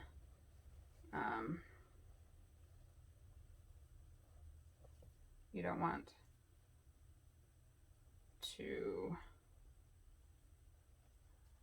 like zip your bag up and then it twists, the zipper twists. So that doesn't make sense, does it? So I'm just going to pin this in place and then make sure that it's even with the other side. The zipper is the same distance from the side seams, so it should be right on that 1/2 inch mark.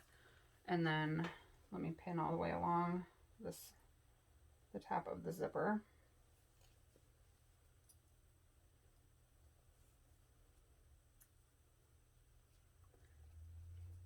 And then just make sure when you reach the other 1/2 inch mark, let me unzip this just a tiny bit further. Make sure that the zipper is curved down inside the bag.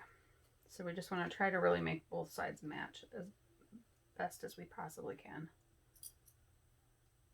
And then I'm just going to make sure everything looks even to me, and it does.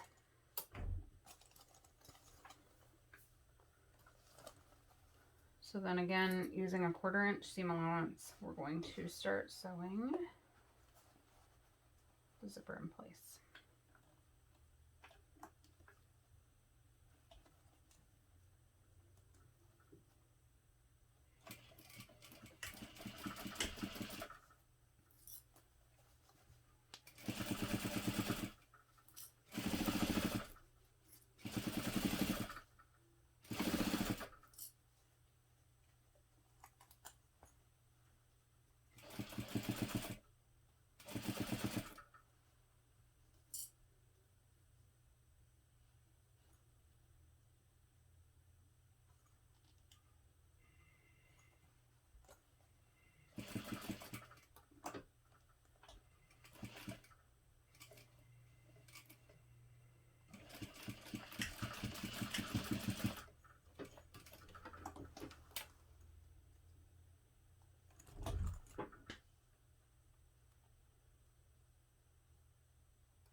Okay, now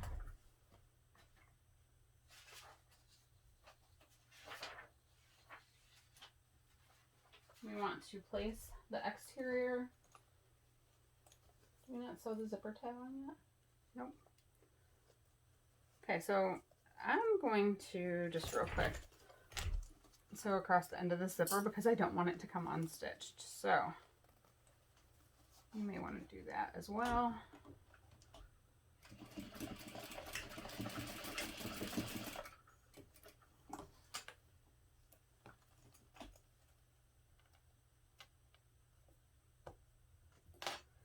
Okay, let me tuck that zipper back down inside, and I'm going to unzip the zipper as much as I can. So we want to turn the lining panel right side out.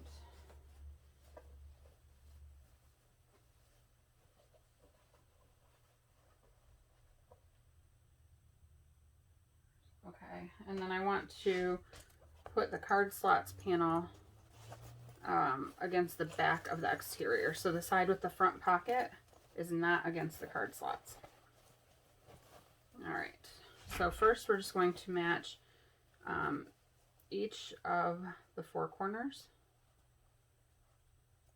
And we'll go ahead and put a pin or a clip at each of the 4 corners first. Make sure that the zipper is tucked down between the exterior and lining.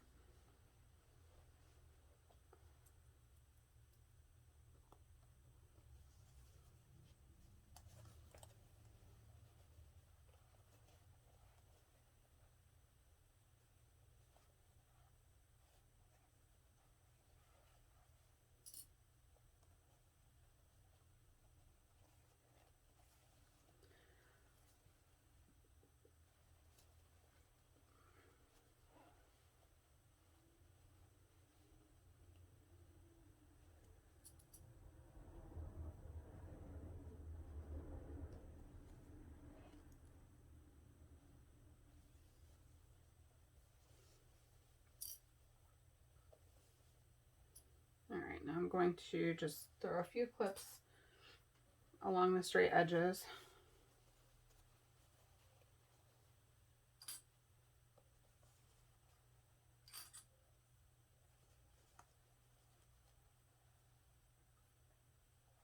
All right, now we're going to top stitch all the way around using a 3/8 inch seam allowance.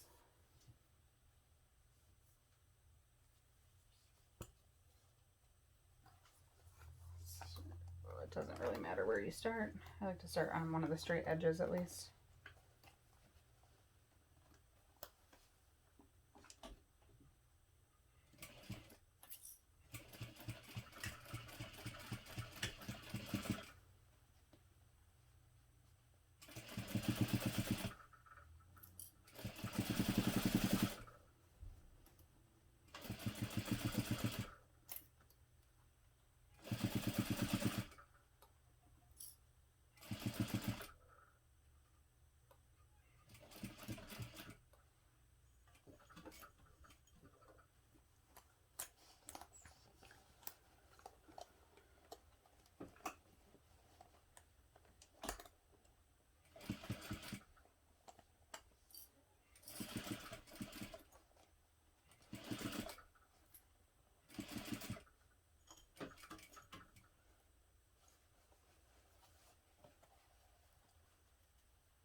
All right, so once you've sewed all the way around the top edge, you want to trim the seam allowances along the 4 corner seams only. So I'm going to trim off my extra zipper tape at the edge, and then I'm trimming only right here down to about 1/8 of an inch seam allowance. Do not trim along your zippers because your zipper tape will fray and it will pull out of the seam. I never ever trim the edge of zippers.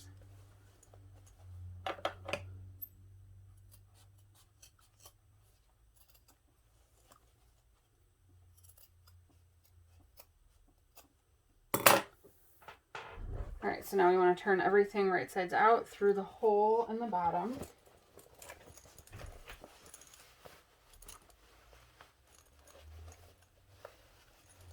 We're finally getting close to the finish line here. I'm gonna have to switch back to my white thread, don't you know, to close up the hole in the bottom of the lining. Can't do it with navy blue. I mean, I could, but I won't.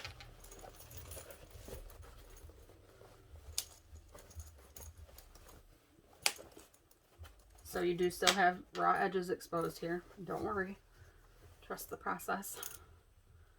I'm going to switch back right now to my white thread that I swore I wasn't going to do again, and close this hole.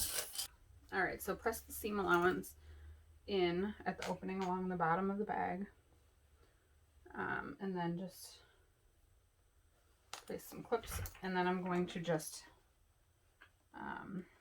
top stitch that closed.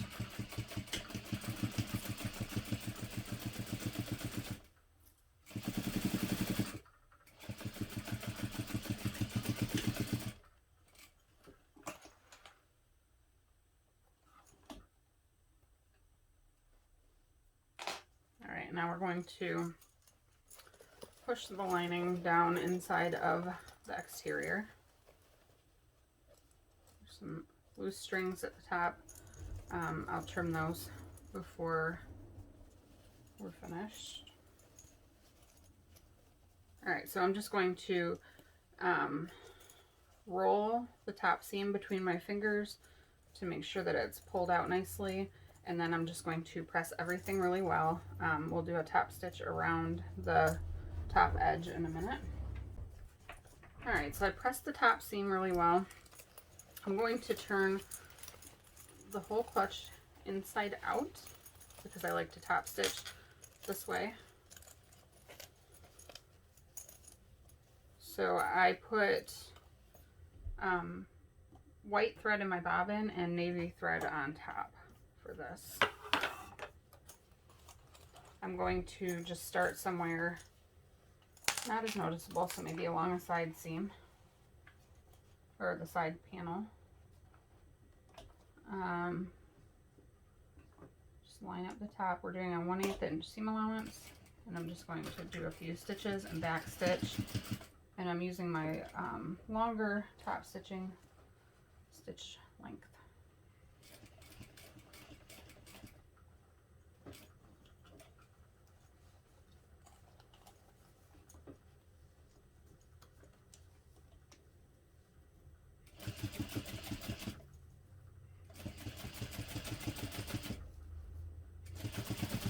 So I will do this often if I'm using a lining and an exterior that are different, contrasting or whatever, and I'll put a different color in the bobbin and the top thread, so that way it's not a weird thread color showing on one side. And I did test it on a scrap just to make sure that my tension didn't need to be adjusted, that, you know, the navy blue thread on the exterior wasn't pulling up white bobbin thread or anything, or vice versa, and it isn't, so.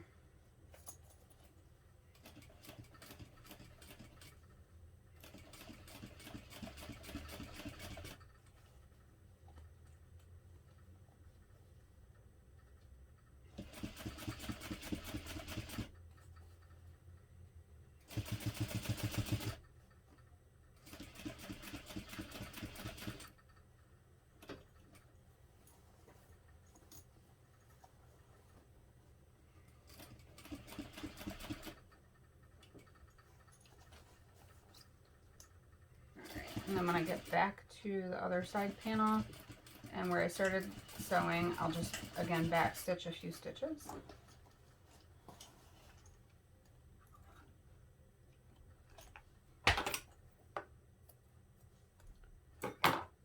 Alright, so I'm going to trim my threads.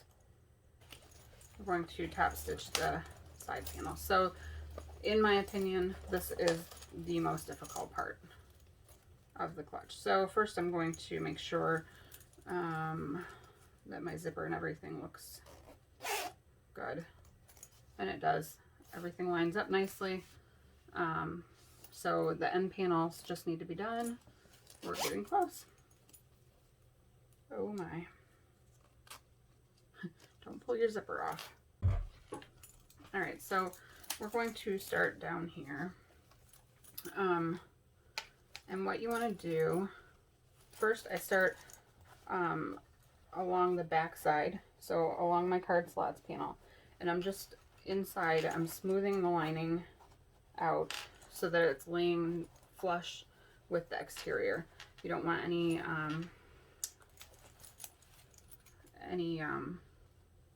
wrinkles in the fabric.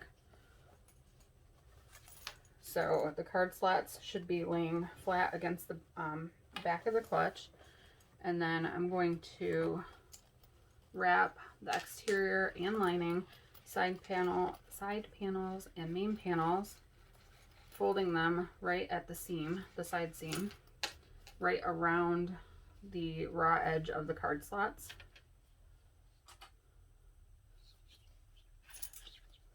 So I'm pinching the card slots between the fabric along the seam. You can iron this if you want to. Here, there's no card slots, so the card slots kind of guide you along the back side. The front side, you don't have that, but I just push my fingers inside, so I'm pressing the seam, the lining side seam, into the exterior side seam. Once they're lined up, then I'm just clipping everything together, so it's all the layers.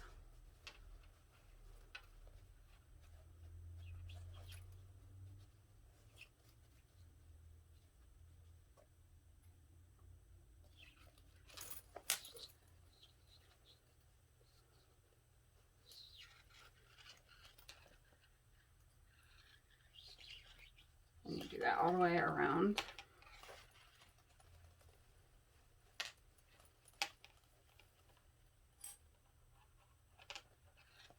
Okay, so do you see how everything is pinched together here from the lining side? The ends of the card slots panel and all of the side seams are enclosed in those clips. So now what we're going to do from the side seam, so the side panel, I mean, is up against your presser foot, and we're going to sew through all these layers. And you just want to like take your time and be neat about this part, because these stitches are going to show on the front and back side of your clutch. So I can't stress enough to just take your time. So I'm going to back stitch a couple stitches here at the top, and I'm using a 2/3 inch seam allowance, and I have matching thread in my top and my bobbin, both matching the exterior, and just keep everything nicely pulled together with the side seam right along the edge.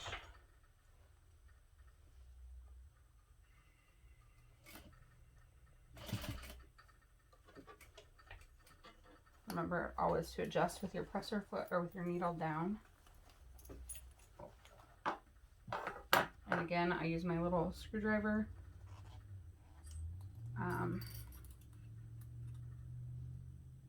to get in there and hold things where my fingers can't go, or maybe I don't want to put my fingers.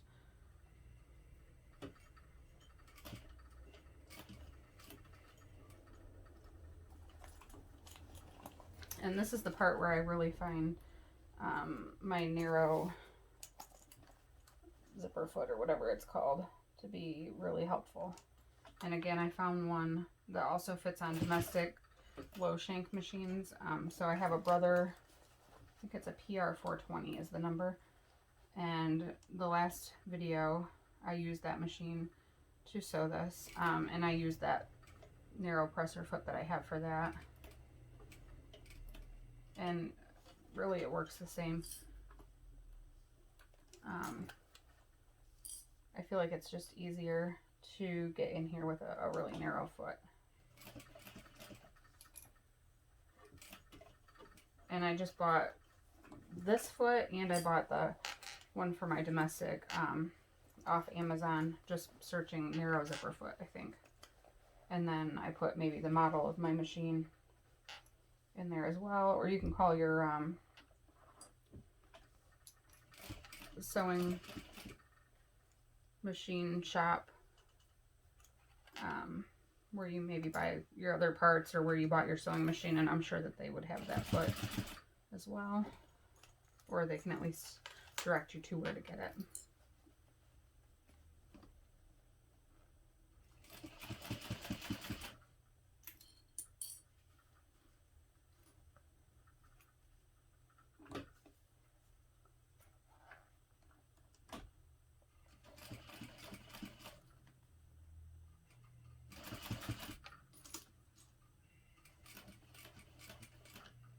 And then when you reach the top of the other side, just go ahead and back stitch a few stitches again.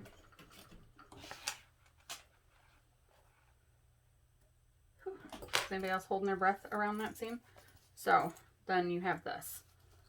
The side panels are then kind of inset. All right, and then we're going to repeat that with the other side. So the first thing I do is make sure that my card slots are laying nice and flat along the back side. And then I'm going to wrap the seam around the card slots. So just make sure that they're really flat.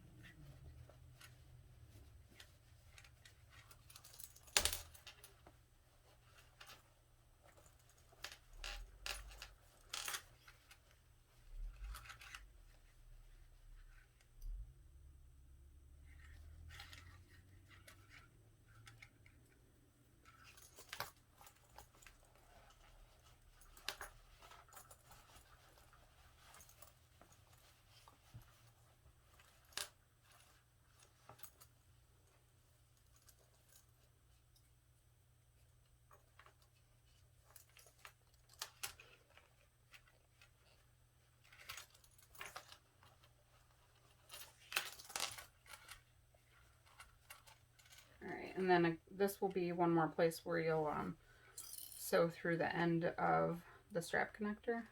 So it will get one more kind of layer of security there.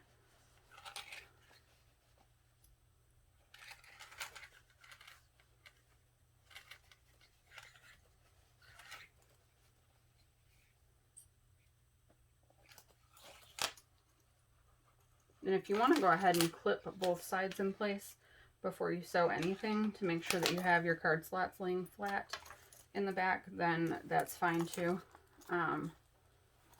Once I take these clips out, everything will be flat there. The cards will fit in there nicely. Oh, I'm so happy I finally got to use this fabric. I just love it.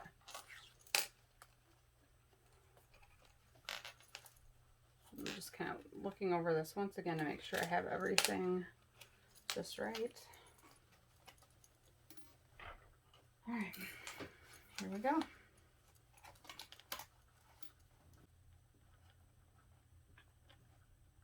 Starting at the top of the front, back stitch a few stitches.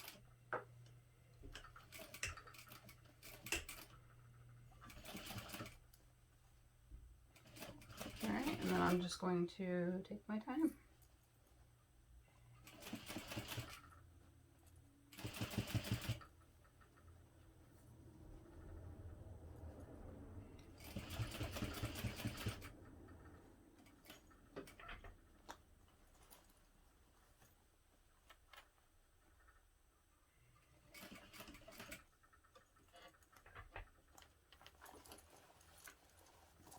Definitely don't think I would try to make this out of any thicker materials. Like, I don't think vinyl would be good for this bag, for this clutch. Or cork, just cotton. Maybe like a thin canvas linen type blend. But then I would probably even skip the woven interfacing. So ideal fabrics are just regular cotton. I did use vinyl for the front pocket portion on one that I made before. And I just used a single layer. I kind of handled it a little differently. But overall, this is really too thick, I think, for a vinyl.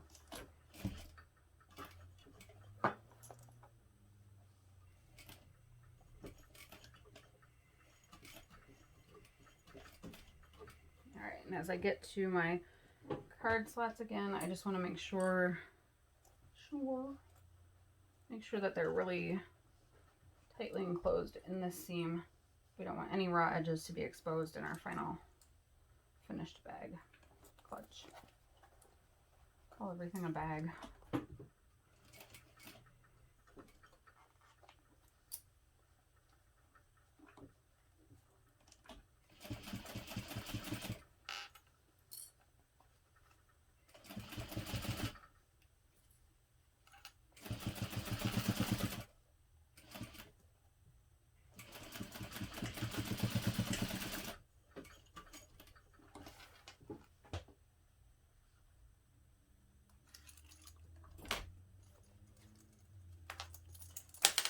All right, so now we just will clip on our wrist. Oh, no. No, not that easy.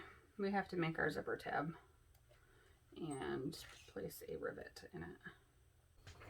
All right, I went ahead and folded my main zipper tab.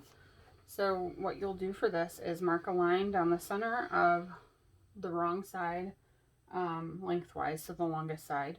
And then you'll fold each of the long raw edges into that center line and press. Fold each end in by 1/2 inch and press, and then fold in half. So you'll get a square zipper tab. Now we're going to place the end of the zipper about 1/3 inch. Yeah, 1/3 inch into the zipper tab. Let me stand this up on something so it's.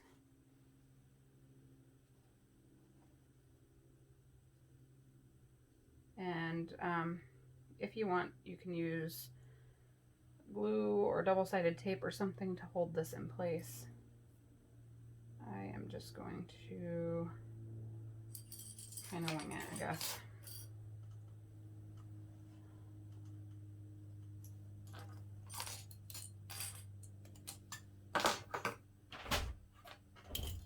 All right. So starting on the side closest to the zipper, let's see, we're going to sew using a 1/8 inch seam allowance first across the zipper.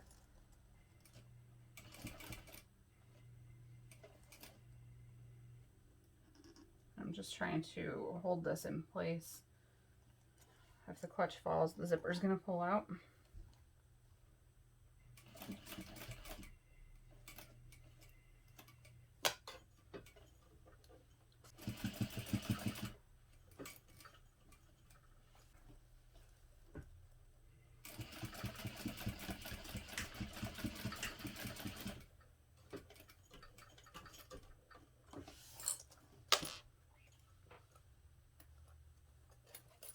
So trim all these threads.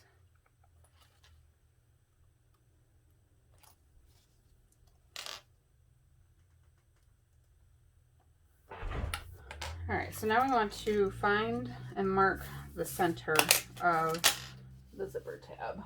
That is the center. All right. And then I'm going to use my leather hole punch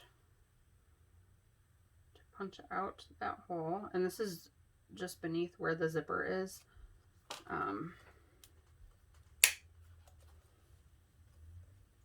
So yeah, I did not measure this way. I just eyeballed that that was centered. And then you're going to tuck this down onto the side panel, and I'm going to take my silver marking pen and I'm going to go right through that hole and make a dot onto the side panel. So that's where I want to punch my hole in the side panel.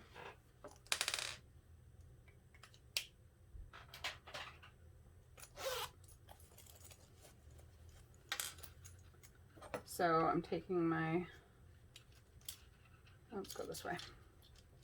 That's not going to work.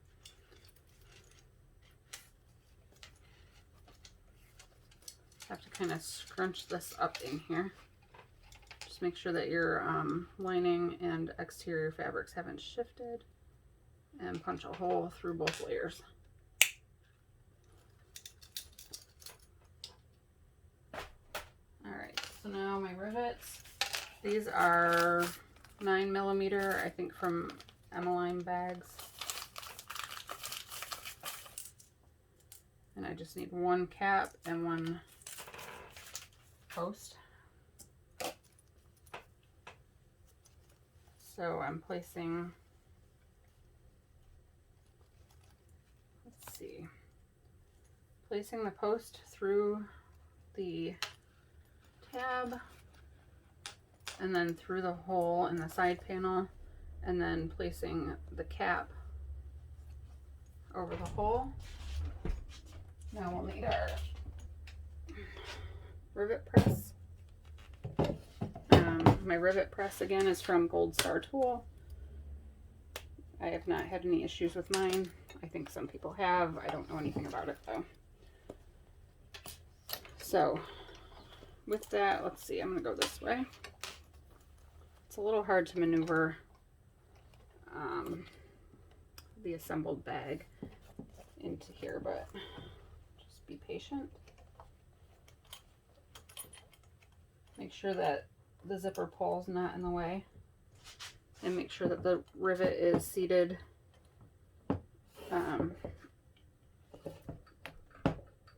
in the die properly, and then just give that a press.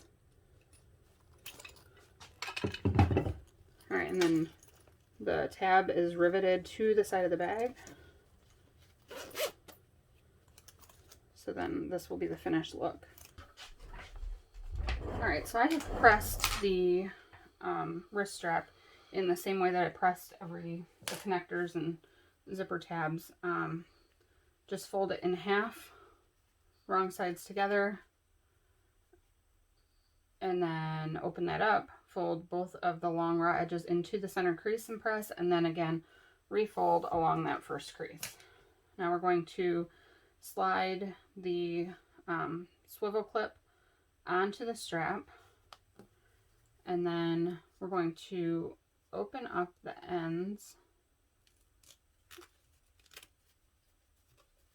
only.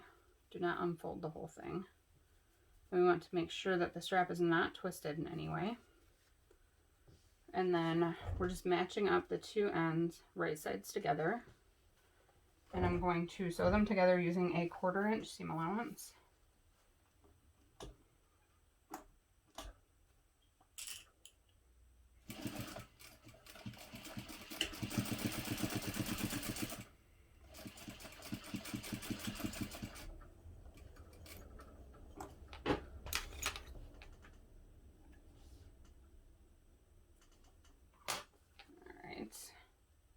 We're going to press that seam open and then refold.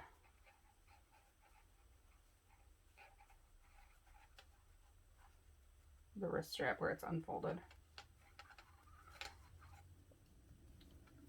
And you can actually go to the iron and repress that if you want.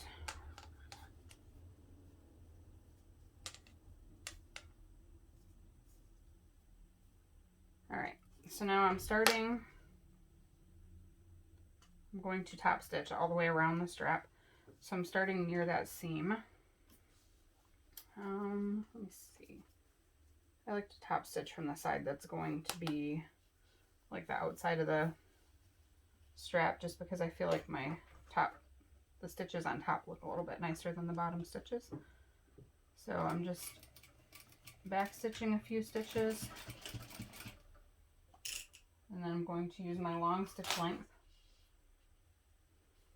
which I use a 4.5, and we're just going to top stitch using an 1/8 inch seam allowance all the way around the strap. And first I'm sewing along the open folded edges, and I just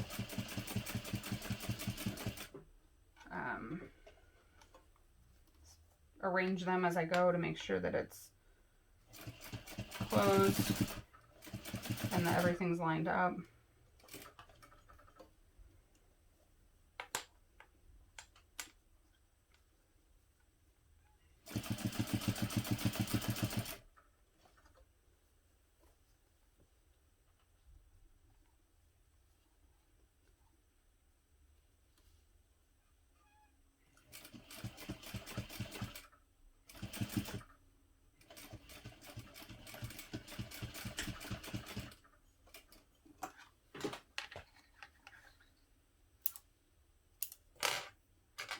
I'll trim all those threads off when I'm done. So we're just going to do the same thing on this side. Back stitch a few stitches, and then stitch all the way around the folded edge using an 1/8 inch seam allowance.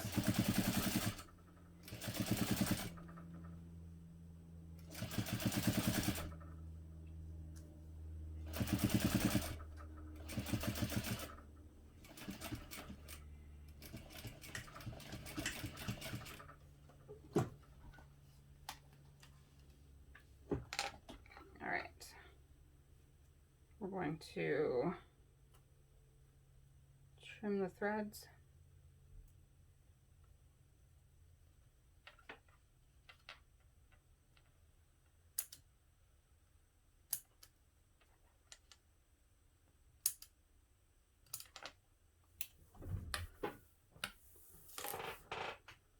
All right, and now turn my wrist strap so that it's right side out.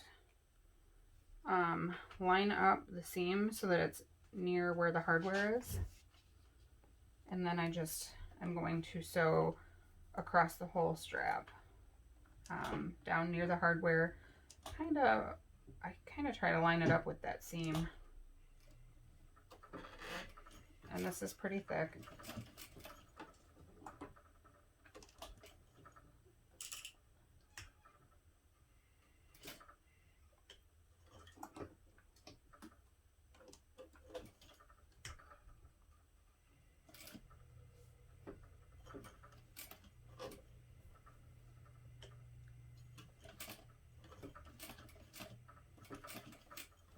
All right, and I just backstitch a couple times across to secure the hardware.